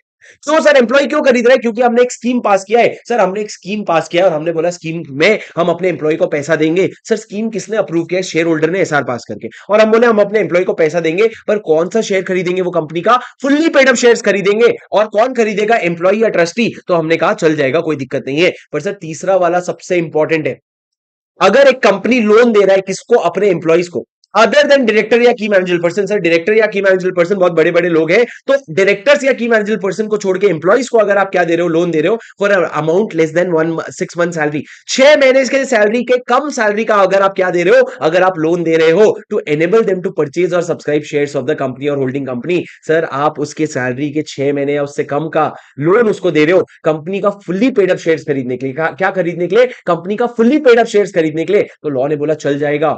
सर सुन लो ध्यान से सर, यूं तो हमने कहा कि पब्लिक कंपनी ना तो लोन, ना गारंटी, ना सिक्योरिटी दे सकती है, और ना ही किसी तरह का फाइनेंशियल असिस्टेंस दे सकती है किसी भी इंसान को उस कंपनी के या उसके होल्डिंग कंपनी के शेयर्स खरीदने के लिए। सर इसके 3 एक्सेप्शन निकल करके आए। पहला, अगर लेंडिंग कंपनी, स्पेलिंग ढंग से देख लो, LENDING, लेंडिंग कंपनी अगर ऑर्डिनरी बैंकिंग कंपनी है और वो ऑर्डिनरी कोर्स ऑफ बिजनेस में दे रही है, बैंक तो देते ही रहते हैं ना लोन। हाँ, दूसरा सर, अगर आप अपने एम्प्लॉय को दे रहे हो लोन, किसको दे रहे हो? एम्प्लॉय को। क्यों दे रहे हो सर? एक स्कीम अप्रूव हुआ है, जो स्कीम में एसआर पास होकर के अप्रूव हुआ है, उसके बेसिस पे एम्प्लॉय जो है ना, वो कंपनी का या उसके होल्डिंग कंपनी का फुल्ली पेड अप शेयर्स खरीदेगा। तो लॉ ने बोला चलता है, मेरे को चलता है।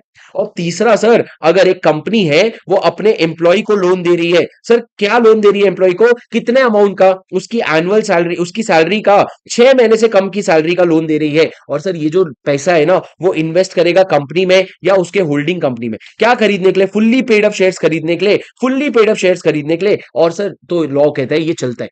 क्यों? क्योंकि लोन दिया एम्प्लॉय को, लेकिन सर एम्प्लॉय में छोटे छोटे एम्प्लॉइज देना, डायरेक्टर और की मैनेजर पर्सन जो है ना, उनको इंक्लूड मत करना। सर इस पे एक बहुत भारी क्वेश्चन था आपके क्वेश्चन बैंक में, उम्मीद आपको याद आ रहा होगा। मुक्ता को याद आ गया? जी हाँ सर। और सर प्रोस्पेक्टस एंड अलॉटमेंट का भी करो रिवीजन। करेंगे बेटा, धीरे धीरे करेंगे विद्या। अभी इसके साथ साथ शुरू कर दूं क्या? देखो इसके साथ साथ शुरू कर देता प्रोस्पेक्टस। सेक्शन 23 क्या है, सेक्शन 24 क्या है, 25 26 शुरू कर दूं? अरे रुक जा, करवाएंगे दोस्तों, सब करवाएंगे। कहीं जा रहे हैं क्या? भाई आया है सब करवा के जाएगा। बोलता हूं मैं तुमसे, भाई आया है सब करवा के जाएगा। सर कंपनी क्या है? 1 लाख से 25, अगर आपने डिफॉल्ट किया तो 1 लाख से 25 लाख का कंपनी को फाइन लगेगा, और ऑफिसर इन डिफॉल्ट को भी उतना ही फाइन लगेगा। साथ में जेल भी जाएंगे भैया जी 3 साल के लिए, साथ में 3 साल के लिए जेल भी जाइएगा सर, 3 साल के लिए जेल भी जाइएगा। उसके बाद सर मेरी बात सुनो, सबका बाप अगर कोई सेक्शन है तो वो सेक्शन का आपके कंपनीज एक्ट का पूरा पीक जो है ना, वो ये सेक्शन है sir, buyback of equity share. मेरी बात ध्यान से सुनना, नोट्स में बहुत प्यारे तरीके से लिखा है, आप लोग नोट से लिख सकते हो, नहीं भी तो मेरे समरी नोट से देख लो, कोई दिक्कत नहीं है। नहीं तो भी मेरे समरी नोट से देख लो दोस्तों, मैंने क्या लिखा है, section 68, power to purchase its own shares. Sir power to purchase its own share, क्या एक कंपनी बाईबैक कर सकती है? सुनना, बाईबैक हो सकता है सर इक्विटी शेयर का या किसी भी स्पेसिफाइड सिक्योरिटी का। पहले एक बार पूरा पढ़ लो, फिर एक बार फिर से पूरा रिविजन करवाऊंगा, एक बार पूरा पढ़ लो मेरे साथ, एक एक पॉइंट को समझ लो। सर बाईबैक जो है इक्विटी शेयर का हो सकता है या किसी स्पेसिफाइड सिक्योरिटी का भी हो सकता है, जरूरी नहीं है सिर्फ इक्विटी शेयर का हो। सर बाईबैक किधर से करोगे? या तो फ्री रिजर्व से कर लो, या आप अपने सिक्योरिटी प्रीमियम से कर लो, या फिर sir proceeds of issue of any other security, आपने पहले कोई शेयर या सिक्योरिटी इशू किया था, उससे जो पैसे आए ना, उससे आप बाईबैक कर सकते हो। लेकिन sir proceeds of earlier issue of same kind can not be used, मतलब मैं इक्विटी शेयर इशू करके इक्विटी शेयर के पैसे से इक्विटी शेयर बाईबैक नहीं कर सकता, same kind of proceeds use नहीं कर सकता। उसके बाद सर बाईबैक की कंडीशन क्या है? सर 7 कंडीशन है जो आपको रटना है। पहला, एओए में अप्रूवल चाहिए। बेटा जहां कुछ ना समझ आए ना, एओए तो लिख के ही आ जाना। फिर अगर ओआर या एसआर समझ ना आए तो रेजोल्यूशन और इन द जनरल मीटिंग लिख करके आ जाना। सर यहां पे पहला आपको एओए में अप्रूवल चाहिए, दूसरा आपको स्पेशल रेजोल्यूशन पास करना पड़ेगा। पर सर एक बहुत इंपॉर्टेंट एक्सेप्शन है, स्पेशल रेजोल्यूशन नहीं पास करना पड़ेगा आपको अगर बाईबैक एक लिमिट के अंदर कर रहे हो। लिमिट क्या है sir? 10% of paid up equity share capital plus free reserves, और इस लिमिट के अंदर बाईबैक कर रहे हो और आपने बोर्ड रेजोल्यूशन से अप्रूव करवा लिया है, तो एसआर की जरूरत नहीं है। मतलब इतने हद तक बाईबैक करने का पावर हमने किसको दे दिया है? बोर्ड को दे दिया है। दोस्तों मेरी बात सुनो, वरना नहीं समझ आएगा। ये कोई 5-5 मिनट वाला कॉन्सेप्ट है ही नहीं, हम लोग क्लास में एक एक घंटे तक बाईबैक पढ़ते हैं। तो मेरी बात सुनो, पहला एओए में अप्रूवल, दूसरा एसआर। एसआर नहीं लगेगा अगर 10% of paid up equity share capital plus free reserve तक का आपका बाईबैक हो रहा है एंड उसमें आपने बोर्ड रेजोल्यूशन ले लिया है। तीसरा सर बाईबैक का लिमिट क्या है? बाईबैक का लिमिट है maximum 25% of paid up share capital plus free reserve.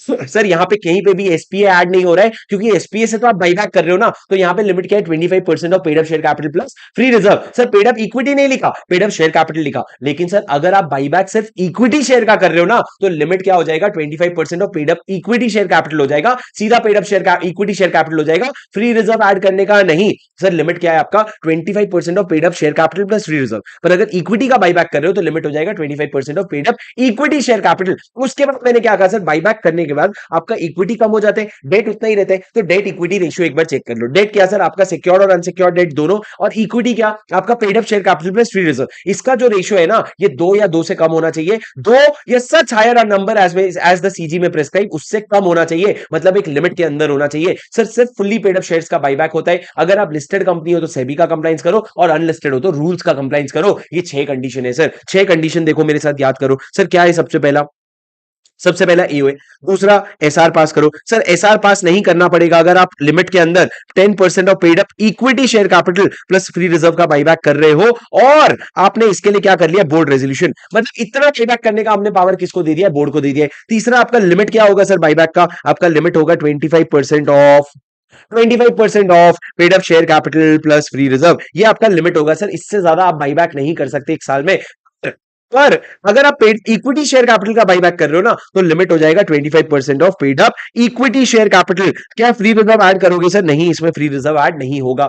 उसके बाद मैंने क्या कहा सर, अगर आप बाईबैक करना चाहते हो तो आपको डेट इक्विटी रेशियो देखना पड़ेगा कि secured plus unsecured debt upon paid up share capital plus free reserve जो है वो 2 से कम है। सेंट्रल गवर्नमेंट अगर चाहे तो 2 से ज्यादा का नंबर एक प्रिस्क्राइब कर सकता है। उसके बाद सर आपको आपको क्या करना पड़ेगा? आप अगर लिस्टेड कंपनी हो तो सेबी का कंप्लायंस करना, अनलिस्टेड कंपनी हो तो इस एक्ट के रूल्स का कंप्लायंस करना, और आप सिर्फ फुल्ली पेड अप शेयर्स का बाईबैक कर सकते हो, पार्टली पेड अप शेयर्स का बाईबैक नको करना बाबा।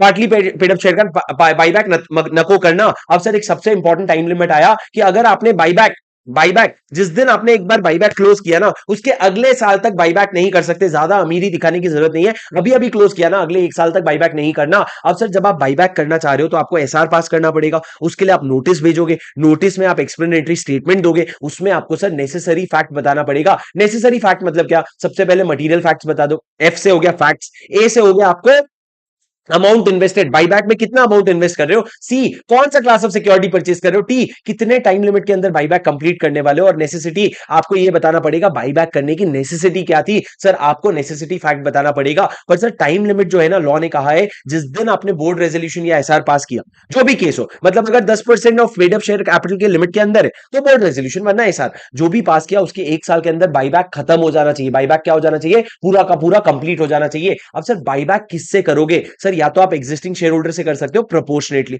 मतलब तेरे पास 10 शेयर है तो तू एक शेयर बेचेगा, 100 शेयर है तो 10 शेयर बेचेगा प्रोपोर्शनेटली, या ओपन मार्केट से कर लो, या आप ईसॉप्स वाले से या एम्प्लॉइज से भी स्वेट इक्विटी शेयर का बायबैक कर सकते हो, किसी का भी बायबैक कर सकते हो। ओपन मार्केट में मतलब तुमको जितनी मर्जी तुम्हारे पास बेचना है मेरे को आकर के बेच दो, पर पहला वाला क्या है, प्रोपोर्शनेटली, मतलब 10 शेयर है तो एक शेयर बेचेगा, 100 शेयर है तो 10 शेयर बेचेगा। तो सर ये हो गया आपका 3 तरीके का बायबैक। सर मेरे को बताओ बायबैक कितने समय के अंदर खत्म होना चाहिए? जिस दिन आपने बोर्ड रेजोल्यूशन या एसआर पास किया उसके 1 साल के अंदर बायबैक खत्म हो जाना चाहिए। बायबैक खत्म होने के बाद अगले 1 साल तक तुम क्या नहीं कर सकते? फ्रेश बायबैक नहीं कर सकते। अब सर इंपॉर्टेंट क्वेश्चन, बायबैक जब कर रहे हो मेरे को बताओ अच्छा लगेगा? आज तुमने करोड़ों रुपए निकाल करके बायबैक किया और फिर 6 महीने बाद दिवालिया हो गए, कंगाल हो गए, अच्छा लगेगा? नहीं ना सर। तो लॉ ने बोला कंपनी सुनना होशियारी, एक डिक्लेरेशन दे देना आरओसी को। क्या declaration they they? Declaration of solvency. Solvency मतलब क्या? मेरी असेट्स लायबिलिटी से बहुत ज्यादा है। सर ये डिक्लेरेशन आप कौन से फॉर्म में दीजिएगा? ये डिक्लेरेशन आप फॉर्म SH9 में दीजिएगा। कौन से फॉर्म में? SH9 में दीजिएगा। सर ये डिक्लेरेशन 2 डायरेक्टर साइन करेंगे, 2 बड़े लोग साइन करेंगे, जिसमें एक तो सबसे बड़ा इंसान होगा मैनेजिंग डायरेक्टर। उसके बाद सर आप उसमें 2 चीजें लिखोगे कि बोर्ड ऑफ डायरेक्टर ने कंपनी में फुल इंक्वायरी की है and the board is of the opinion that, हम ये ओपिनियन पे पहुंचे that the company is capable of meeting it's liability. मतलब क्या? हम पूरे के पूरे अपने लायबिलिटीज मीट करेंगे और हम इंसॉल्वेंट नहीं होने वाले 1 साल में। Companies will not B rendered insolvent in 1 year. हम क्या बोल रहे हैं? कंपनी तुम 1 साल में कंगाल नहीं होने वाले, ये हमारी गारंटी है, कंपनी कंगाल नहीं होगी। इस तरह का तुमको एफिडेविट देना पड़ेगा। पर सर इसके बाद अगर हो गए तो हो गए, तो हो गए, बात की बात बाद में देखेंगे। पर आज बोर्ड डिक्लेरेशन दे रहा है, मतलब क्या? बोर्ड ढंग से सारी चीजें इवेलुएट कर लेगा, ये हमारा इंटेंशन है। सर डिक्लेरेशन ऑफ सॉल्वेंसी एक बार मेरी आंखों में देखो, मेरी आंखों में दिखाकर जब मैं बात करता हूं, मैं वो लौंडा हूं जो तेरे साथ पढ़ता हूं। मेरी बात सुनो सर, डिक्लेरेशन ऑफ सॉल्वेंसी कौन देगा? कंपनी देगा। किसको? आरओसी को। अगर आप लिस्टेड कंपनी हो तो सेबी को भी देना पड़ेगा। सर कौन से फॉर्म में दोगे? Form SH9। उसमें आपको साइन करना पड़ेगा, 2 डायरेक्टर साइन करेंगे, एक एमडी होगा उसमें। उसमें आपको एफिडेविट से वेरीफाई करना पड़ेगा 2 चीज। हमने पूरी इंक्वायरी की और इंक्वायरी करके हम ये ओपिनियन पे पहुंचे कि कंपनी अपने लायबिलिटीज को मीट करने के लिए केपेबल है, और दूसरा कंपनी 1 साल तक इंसॉल्वेंट डिक्लेयर नहीं होगी, इंसॉल्वेंट रेंडर नहीं होगी। क्या आपको मेरी बात समझ आई? अरे बोलो डिड यू अंडरस्टैंड? हाँ जी सर, ये आपका पूरा प्रोविजन हो गया किस चीज का? इंसॉल्वेंसी का। डिड यू अंडरस्टैंड और did you not understand? Sir समझा कि नहीं समझा? बोलो। You understood? यस और नो? हाँ सर। अब मेरी बात सुनो, मेरी बात सुनो, मेरी बात सुनो, मेरी बात सुनो। सर पोस्ट बायबैक क्या होगा? पोस्ट बायबैक क्या होगा? मेरी बात एकदम ध्यान से सुनना। पोस्ट बायबैक क्या होगा? जैसे ही आपका बायबैक खत्म हो जाता है उसके 7 दिन के अंदर, 7 दिन के अंदर आप क्या करोगे? वो फिजिकली डिस्ट्रॉय कर दोगे या उसको खत्म कर दोगे। अब सर अगर तुमने बायबैक कर लिया, मतलब तुमने अमीरी दिखाई, अब जाके वापस भीख मत मांगने लग जाना। फिर भीख मांगना मतलब क्या? वापस से फ्रेश सिक्योरिटी मत इशू करना of the same kind with in 6 months of completion of buyback. जैसे ही बायबैक खत्म हुआ उसके 1 साल तक तो तुम फ्रेश बायबैक नहीं कर सकते। 1 साल तक अमीरी मत दिखाना, पर बेटा 6 महीने में गरीबी मत दिखाने लग जाना, पैसे मत इशू करना सेम काइंड का। पर अगर सर इक्विटी का बायबैक किया, क्या प्रेफरेंस शेयर इशू कर सकते हो? बिल्कुल कर सकते हो सर। उसके बाद एक्सेप्शन है कि ये 6 इशू तो 4 इशू तो आप कर सकते हो। बोनस इशू, क्योंकि उसमें कोई पैसा नहीं आता। कन्वर्जन, अगर कोई वारंट का या प्रेफरेंस शेयर का या डिवेंचर का कन्वर्जन ड्यू है तो वो तो पहले से ही अप्रूव्ड है, कन्वर्ट करना पड़ेगा। ईसॉप इशू कर सकते हो क्योंकि करना पड़ता है, और स्वेट इक्विटी शेयर इशू कर सकते हो क्योंकि बिजनेस का पार्ट है। पर इसके अलावा और कोई भी इशू आप नहीं कर सकते। सर राइट इशू कर सकते हैं क्या? बिल्कुल नहीं बेटा, राइट इशू में भी पैसा आता है, आप राइट इशू नहीं कर सकते। विकास ऊपर 0.75 का ऑप्शन है बेटा, वो कर लो प्लीज, ठीक है? सब एकदम मैनेजेबल है। मेरी बात सुनो सर, आप एक एक ना एक्सटर्नल ये भी डाउनलोड कर सकते हो, एक्सटर्नल ये, उसमें आप स्लो करोगे ना तो 0.9 की स्पीड पे भी वीडियो चलने लगता है। हम कोविड के बाद के जमाने में टेक का फायदा उठाओ, का फायदा उठाओ। इंसान को अपनी उंगली पे नचाने की जगह टेक को अपनी उंगली पे नचाओ, मजा आ जाएगा। तुम मेरे स्पीड को 0.945 भी कर सकते हो, ठीक है? 0.945 भी कर सकते हो, ऐसा स्पीड है, इतना टेक बढ़ गया है, ठीक है? और कुछ लोग 1.945 भी कर लेंगे एक टाइम के बाद। तो बेटा जो है अनफॉर्चुनेटली यही है, ठीक है? मेरी बात सुनो, मेरी बात सुनो। सर मैंने क्या कहा? ये 6 महीने के अंदर आप बायबैक कर सकते, बायबैक के 6 महीने के अंदर फ्रेश इशू मत करना। पर आप अगर बोनस इशू, कन्वर्जन, ईसॉप या स्वेट इक्विटी शेयर करना चाहो तो आप बिल्कुल कर सकते हो। उसके बाद सर एक रजिस्टर मेंटेन करना। बायबैक खत्म होने के बाद 30 दिन के अंदर आरओसी को और सेबी को बता देना फॉर्म SH11 में कि भैया बायबैक हो गया, अच्छे से खत्म हो गया, अब तो दुखी मत हो।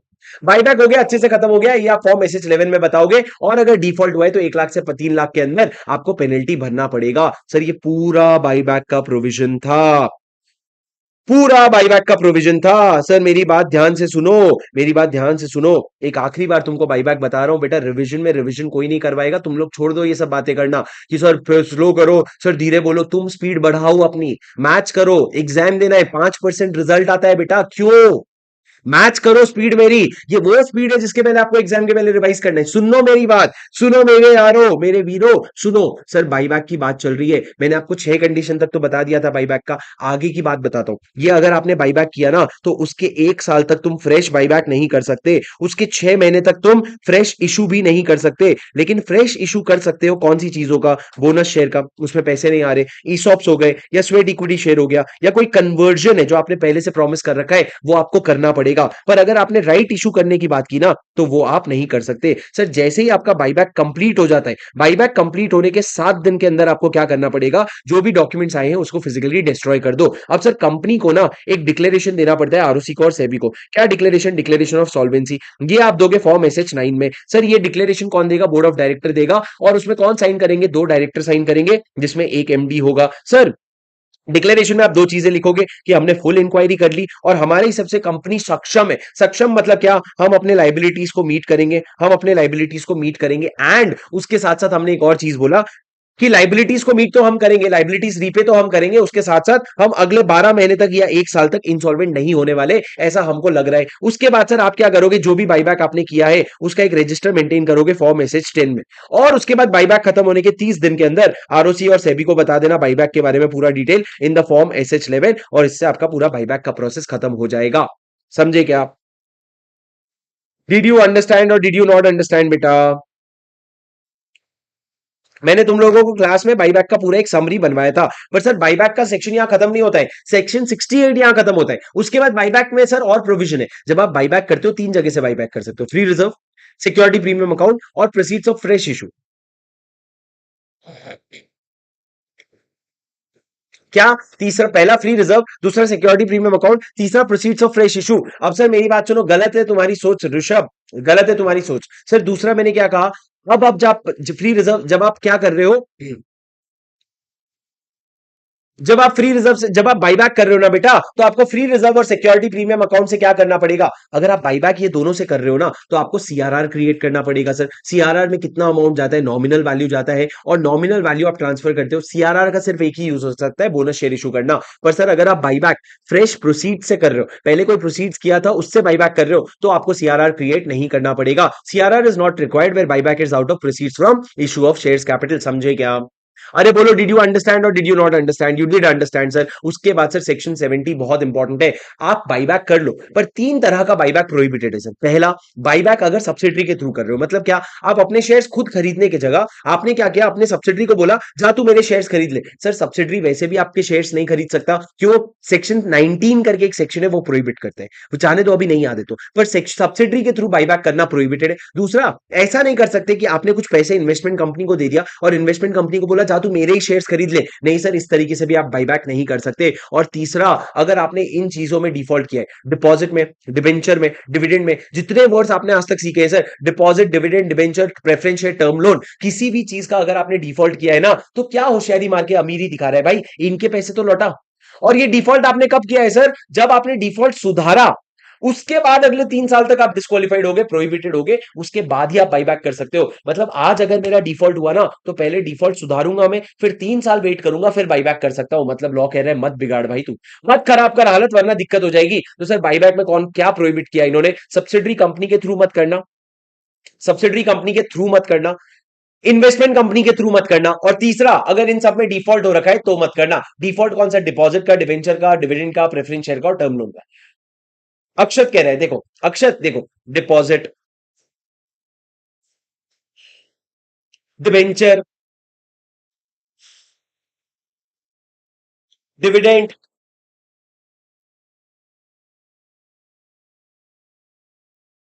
कैसा लगा अक्षत? रुक रुक के बोला, कैसा लगा मेरा मजाक?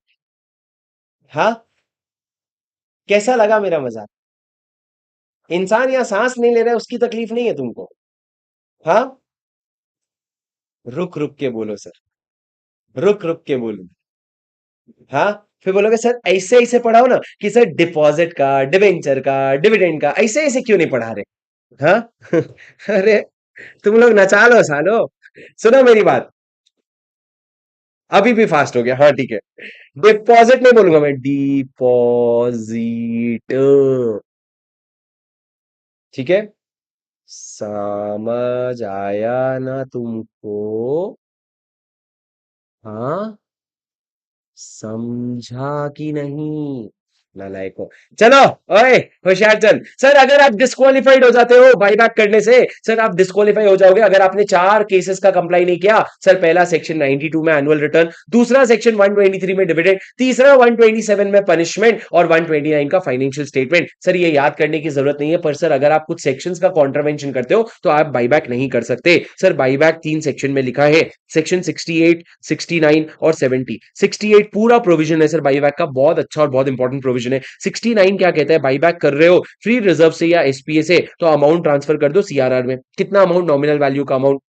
और सर 70, 70 क्या कहता है कि आप अपने सब्सिडरी के थ्रू बाईबैक नहीं कर सकते, इन्वेस्टमेंट कंपनी के थ्रू बाईबैक नहीं कर सकते, और अगर आप डिपॉजिट, डिबेंचर, ये सब जो डिफॉल्ट कर रहे हो सर, तो आप बाईबैक नहीं कर सकते। कब तक? जब आपने डिफॉल्ट गुड किया उसके बाद भी आप 3 साल तक डिस्क्वालिफाइड रहोगे। उसके अलावा दोस्तों, अरे बाप रे, उसके अलावा दोस्तों मेरी बात सुनो, उसके अलावा आप अगर कोई सेक्शन 92 का, 137 का, ये सब का कंप्लाइंस नहीं कर रहे हो तो भी आप बाईबैक करने के लिए एलिजिबल नहीं हो। मतलब हमने बहुत जगह आपको क्या किया, प्रोहिबिट किया। उम्मीद है आपको मेरी बात समझ आई होगी।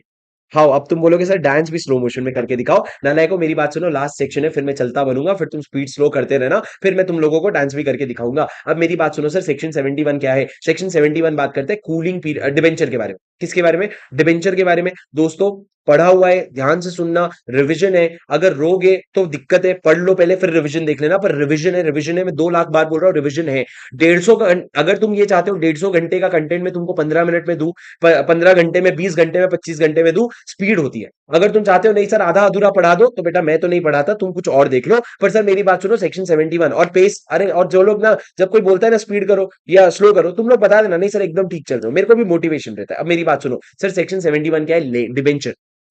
प्लीज बात सुनो मेरी। डिबेंचर क्या होता है सर? सेक्शन 71 बात करता है डिबेंचर के बारे में। डिबेंचर क्या होता है? डिबेंचर का सबसे पहले डेफिनेशन सुन लो, 2 क्लॉज 30। 2 क्लॉज 30 में डिबेंचर का डेफिनेशन ये लिखा है, डिबेंचर में तीन चीजें इंक्लूड होती है, डिबेंचर, स्टॉक, बॉन्ड और कोई भी इंस्ट्रूमेंट जिससे डेट पता चल रहा है। कोई भी इंस्ट्रूमेंट जिससे क्या पता चल रहा है? डेट पता चल रहा है। डिबेंचर, स्टॉक, बॉन्ड और कोई भी इंस्ट्रूमेंट जिससे डेट पता चल रहा है। पर सर दो चीजें एक्सक्लूड होती है, जो आरबीआई एक्ट में आपने स्पेसिफाई कर रखा है, जो आरबीआई एक्ट में आपने स्पेसिफाई कर रखा है, और जो सेंट्रल गवर्नमेंट आरबीआई से मिलकर बताएगा, ये दो चीजें एक्सक्लूड हो जाएगी डिबेंचर में से। क्या इंक्लूड होगा सर? डिबेंचर, स्टॉक, बॉन्ड या कोई भी इंस्ट्रूमेंट जिससे डेट पता चल रहा है।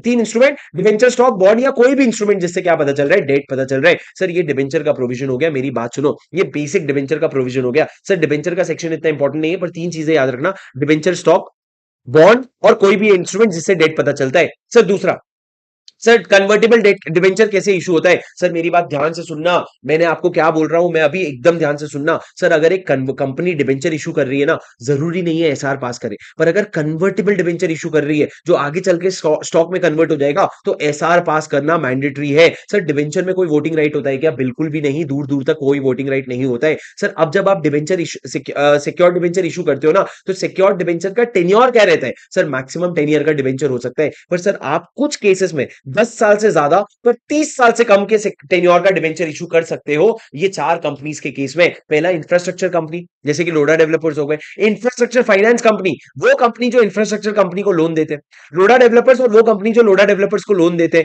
तो इंफ्रा कंपनी और इंफ्रा फाइनेंस कंपनी और एनबीएफसी जो इंफ्रा डेट फंड निकालते हैं। सर बहुत सारे एनबीएफसी ना बहुत सारे अलग अलग फंड निकालते हैं, उसमें जो इंफ्रा डेट फंड निकालते हैं वो कंपनीज को भी बोला, और कोई भी और कंपनी जिसने सीजी का, आरबीआई का, नेशनल हाउसिंग बैंक का अप्रूवल ले लिया है, तीनों में से किसी का भी अप्रूवल ले लिया ना, तो आप डिबेंचर इशू कर सकते हो 10 साल से ज्यादा के लिए, पर 30 साल से कम के लिए। सर डिबेंचर का टेन्योर क्या होता है? डिबेंचर मैक्सिमम 10 साल का हो सकता है, पर चार केस में 10 साल से ज्यादा का हो सकता है, पर 30 साल से कम रहना पड़ेगा। Infra company, infra finance company, NBFC जो इंफ्रा डेट फंड देती है, और कोई भी और जो सीजी आरबीआई का अप्रूवल ले लिया है। उसके बाद sir secured, secured by creation of charge, आपको सिक्योरिटी क्रिएट करनी पड़ेगी। सर यहां पे क्या है, अगर आप सिक्योर डिबेंचर इशू कर रहे हो तो आपको अपने प्रॉपर्टी पे या एसेट पे, किसके प्रॉपर्टी या एसेट पे सर, मेरी कंपनी की या एसोसिएट की या सब्सिडरी की या होल्डिंग की, किसी की भी प्रॉपर्टी में क्या क्रिएट कर सकता हूं, चार्ज क्रिएट कर सकता हूं। सर किसके फेवर में क्रिएट करूंगा, एक बंदा अपॉइंट होगा जिसका नाम होगा डिबेंचर ट्रस्टी। और क्या वैल्यू होगा सर आपके डिबेंचर प्रॉपर्टी का, प्रिंसिपल और इंटरेस्ट से ज्यादा, जितना प्रिंसिपल अमाउंट है डिबेंचर का और उस पे जो इंटरेस्ट है उससे थोड़ी ज्यादा वैल्यू होनी चाहिए आपके प्रॉपर्टी एसेट की। सर वो प्रॉपर्टी एसेट ध्यान से देखो, कंपनी, एसोसिएट, सब्सिडरी, होल्डिंग किसी का भी हो सकता है। उसके बाद सर मेरे को बात बताओ, डिबेंचर ट्रस्टी कैसा पॉइंट होता है।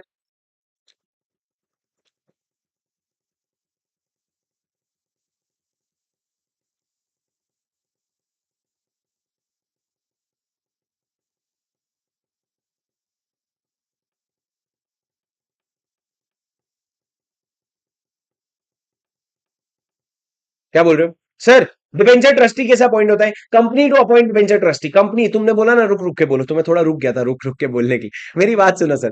डिबेंचर ट्रस्टी कैसे अपॉइंट होता है, डिबेंचर ट्रस्टी कब अपॉइंट होता है, डिबेंचर ट्रस्टी को कंपनी अपॉइंट करता है। सर एक तरफ कंपनी है, एक तरफ डिबेंचर होल्डर है, डिबेंचर ट्रस्टी को कौन अपॉइंट करता है, कंपनी अपॉइंट करता है। सर कब अपॉइंट करते हो, बिफोर इशू ऑफ प्रोस्पेक्टस और letter of offer, prospectus issue करने के पहले ही आप डिबेंचर ट्रस्टी अपॉइंट कर देते हो और उसके साथ एक डीड में एंटर करते हो जिसका नाम है डिबेंचर ट्रस्ट डीड। कितने दिन के अंदर, जिस दिन आपका अलॉटमेंट हुआ ना उसके बाद 60 दिन के अंदर अंदर डीड में एंटर कर लेना। मतलब सर इशू करने के पहले ही डिबेंचर ट्रस्टी पकड़ लेते हो, इशू करने के पहले ही आप क्या कर लेते हो, इशू करने के पहले ही आप डिबेंचर ट्रस्टी अपॉइंट कर लेते हो, पर उसके साथ ट्रस्ट डीड में कब एंटर करते हो, 60 दिन के अंदर जब अलॉटमेंट हो जाए उसके बाद। सर उसके बाद मैंने क्या कहा, समरी नोट्स एडिशन वन वाले जितने भी बच्चे, तुम लोग ये नोट्स को अपने नोट्स में उतारोगे अभी स्क्रीन पॉज कर करके, और जिन्होंने लिख लिया है वेरी गुड, समरी नोट से नहीं पढ़ोगे, यहां से पढ़ोगे। सर अगर आप डिबेंचर रिडेम्पशन रिजर्व क्रिएट कर रहे हो, क्या कर रहे हो, डिबेंचर, अगर आप डिबेंचर इशू कर रहे हो ना, आपको डीआरआर क्रिएट करना पड़ेगा और कुछ पैसा इन्वेस्ट या डिपॉजिट करना पड़ेगा। सर पहले बात करते हैं डीआरआर क्रिएट करने की, कितने कहां से डीआरआर क्रिएट करोगे, जो भी आपके पास प्रॉफिट है ना डिविडेंड के लिए, मतलब फ्री प्रॉफिट जो है उसका डीआरआर क्रिएट करोगे। सर डीआरआर का यूज क्या होगा, सिर्फ डिबेंचर के रिडेम्पशन के लिए। पर डीआरआर क्रिएट कितना करेंगे, सर आप ये मान के चलो, मैंने आप एकदम सिंप्लीफाई करके आपको बता रहा हूं जितना एग्जाम पॉइंट ऑफ व्यू से रिलेवेंट है। अगर आप अनलिस्टेड कंपनी हो, अगर आप अनलिस्टेड कंपनी हो अदर देन एनबीएफसी, एनबीएफसी के अलावा अगर कोई आप अनलिस्टेड कंपनी हो तो डीआरआर होगा 10%। एनबीएफसी के अलावा अगर आप कोई अनलिस्टेड कंपनी हो तो आपका डीआरआर होगा 10%। पर sir other company such as all India financial institution, DRR चाहिए ही नहीं। तो सर आपको ये याद रखना है कि डीआरआर यूजुअली कितना होता है, 10%। अब सर डीआरआर 10% होता है, कुछ कंपनीज के लिए क्या होता है, डीआरआर की जरूरत भी नहीं पड़ती है। पर सर इतना आप डीआरआर क्रिएट करोगे और वो पैसा क्या यूज करोगे, रिडेम्पशन के लिए। सर उसके बाद समझो ये तो हो गया, पर सर अब आपको कुछ पैसा अलग करना पड़ेगा। सर रिजर्व तो बुक की एंट्री है, क्या पैसों का मूवमेंट हो रहा है, नहीं, पर आपको एक्चुअल में अभी थोड़ा सा पैसा कंपनी से निकाल करके डिपॉजिट करना पड़ेगा। कब करोगे sir, on or before 30th April of each year. हर साल के 30 अप्रैल में के पहले, 30 अप्रैल के पहले आप क्या करोगे, इन्वेस्ट या डिपॉजिट करोगे। कितना amount sir, 15% of the amount maturing during the year as on 31st March of next year. Sir अगले साल के 31st मार्च को जितना अमाउंट मेच्योर हो रहा है ना, उस साल में जितना अमाउंट मेच्योर हो रहा है ना, मान लो 100 करोड़ मेच्योर हो रहा है, तो उसका 15% निकालूंगा और मैं क्या करूंगा, इन्वेस्ट या डिपॉजिट कर दूंगा। सर कहां इन्वेस्ट या डिपॉजिट करूंगा, डिपॉजिट करोगे आप इन्हें या तो शेड्यूल्ड बैंक में या सीजी या एसजी के सिक्योरिटीज में या अनएनकम्बर्ड सिक्योरिटीज में under Indian trust act. Indian trust act करके एक एक्ट है सर, उसमें अनएनकम्बर्ड मतलब उसमें उसके ऊपर कोई कुकुम्बर नहीं, क्या बोल रहे हैं, अनएनकम्बर्ड मतलब sir free of any charges, unencumbered मतलब फ्री ऑफ एनी चार्जेस, उन सिक्योरिटी किसी के अंडर गिरवी नहीं है, वहां पे आप डिपॉजिट यूज करोगे। सर ये डिपॉजिट का काम क्या है, सिर्फ रिडेम्पशन के काम आएगा। मैं सब बताऊंगा, एक बार सुन लो, फिर से सब बताऊंगा। और उसका मिनिमम बैलेंस क्या होगा sir, 15% of the amount maturing during that year. उस साल जितना अमाउंट मेच्योर हो रहा है उसका 15% मिनिमम बैलेंस होगा। सर मैंने क्या बोला, सिंपल बोला मैंने, दो चीजें याद कर लो बस अभी जो मैं स्क्रीन में लिख रहा हूं। सर एक डीआरआर क्रिएट करना, कहां से क्रिएट करोगे, प्रॉफिट से। यूज किस चीज के लिए करोगे, रिडेम्पशन के लिए। कितना परसेंट क्रिएट करोगे, याद कर लो 10%, बस, बाकी किच किच नहीं चाहिए।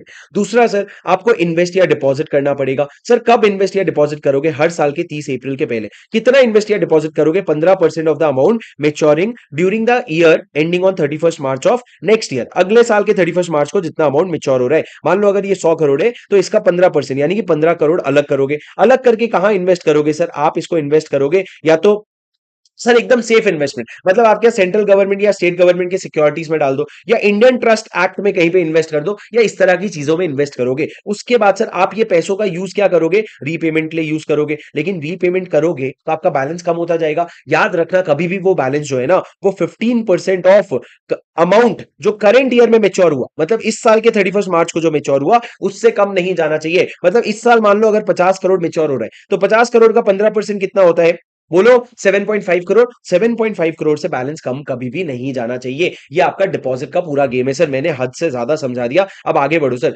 डिबेंचर सर, मैं इतना समझा क्यों रहा हूं, मैं इतना समझा क्यों रहा हूं, क्योंकि बेटा मेरे को पता है तुम लोग क्लासेस करके आ गए हो। मेरी जो क्लासेस की हो मैं तो तुमको रिवीजन करवाऊंगा बोला था, पर जो मेरी क्लासेस नहीं की हो, तुम लोग भी क्लासेस करके आए हो, आधा अधूरा समझे हो, आधा अधूरा सुने हो, आधा अधूरा भूल गए हो। अब मेरी जिम्मेदारी ये है तुमको एग्जाम पास करवा के दूं। सर मेरा इंटरेस्ट क्या है इसमें, तुम जब अपने जूनियर से बात करोगे उनको बताना कि एक छोटा सा फैकल्टी है शुभम सिंगल नाम का, उसकी क्लासेस लेके देखो, बस डेमो देखो, समझा क्या जमा क्या, उसको एक मौका दो।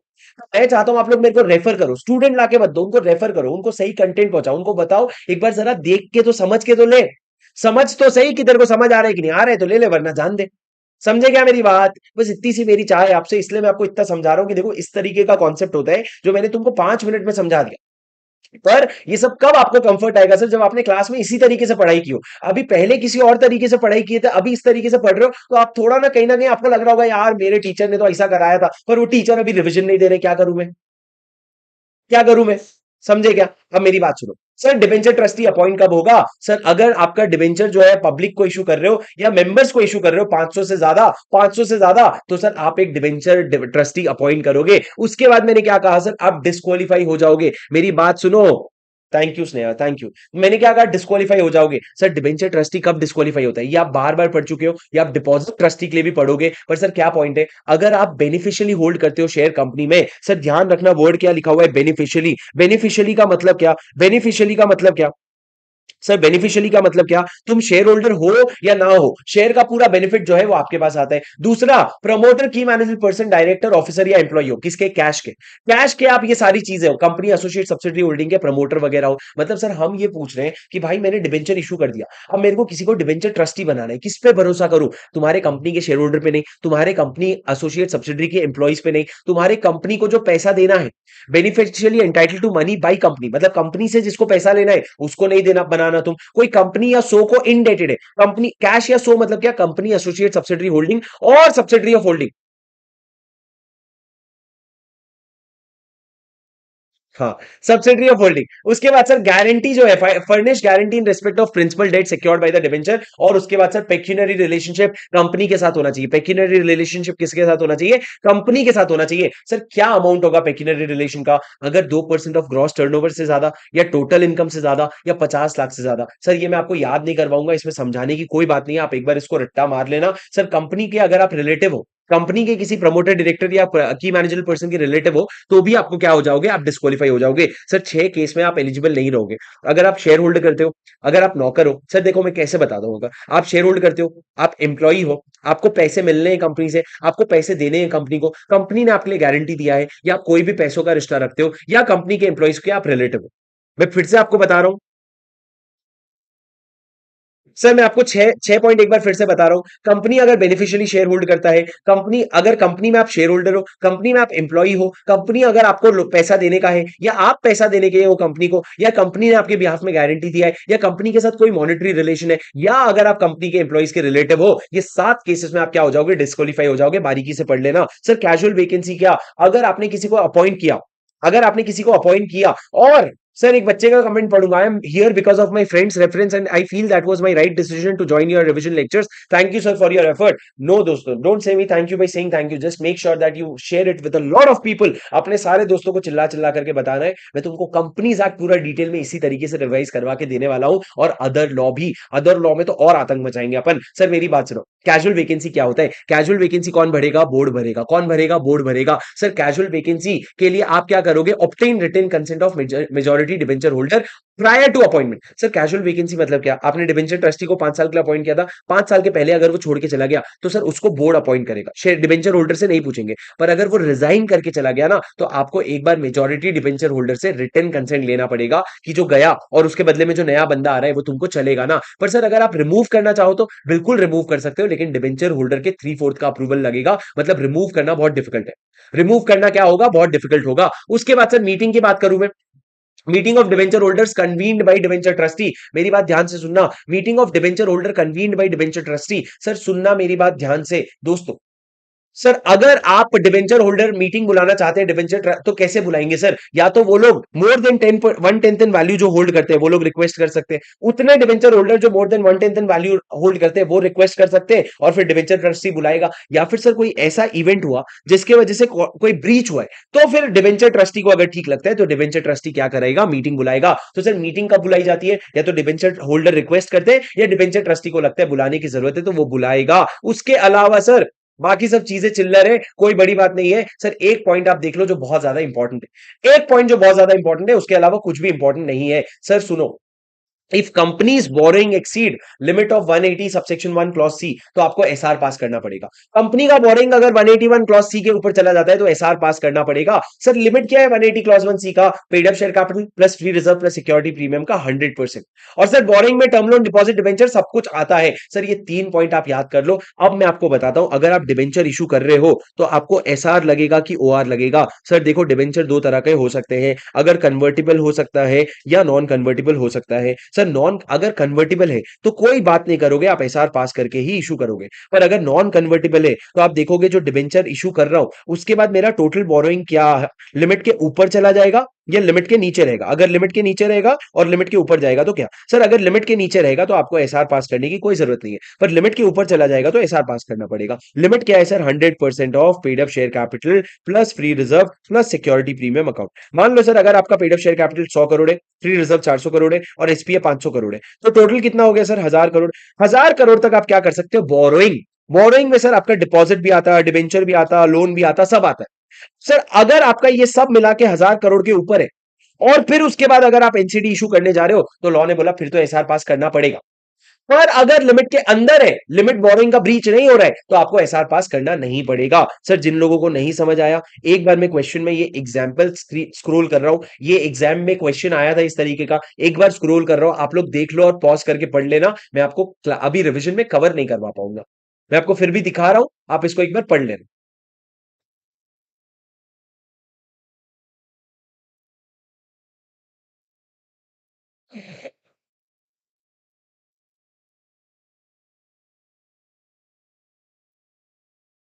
और सर आपका जो नवंबर 22 का एग्जाम अभी हुआ था उसका सजेस्टेड आंसर तो आया नहीं है, पर मैंने क्वेश्चन 1 आपको दे दिया, क्वेश्चन 1 लिख करके दे दिया है। मैं बस स्क्रॉल कर रहा हूं, अगर आपको करना है तो आप लिख सकते हो, देख सकते हो, मैं बस स्क्रॉल कर रहा हूं आपके लिए।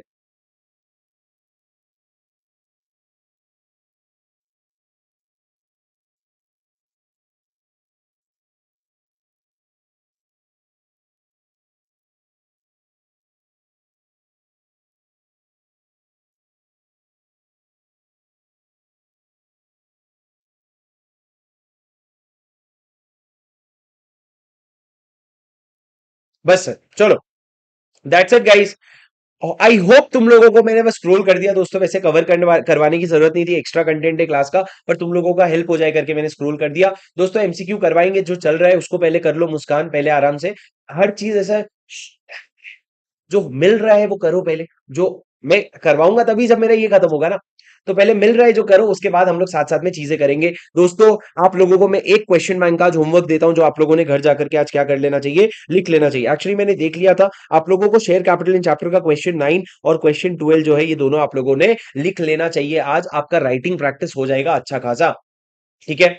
और उसके अलावा सर आपका तो पूरा share capital and debenture chapter ही खत्म हो गया, तो आपको सारे क्वेश्चन सॉल्व करने पड़ेंगे, पर क्वेश्चन 9 और 12 जो है ये आप लिख लेना, ताकि आपका राइटिंग प्रैक्टिस हो जाएगा शेयर कैपिटल एंड डिबेंचर का। सर क्या आप क्वेश्चन बैंक देंगे? मैं आपको ऑलरेडी, आपके पास वैसे तो बुक्स होनी चाहिए, पर मैं आपको जो क्वेश्चन बैंक अपलोड कर दूंगा, पर जो क्वेश्चन बैंक में अपलोड करूंगा उसके बाद आरटीपी एमटीपी का क्वेश्चन एक बार आपको देखना पड़ेगा, ठीक है दोस्तों, चलो thanks a lot guys, I will see you in the next session. अगर आप लोगों को पसंद आया हो तो जरूर जरूर वीडियो को लाइक करना। श्रेष्ठ में आपको वेन्यू बहुत जल्दी बता दूंगा, ठीक है।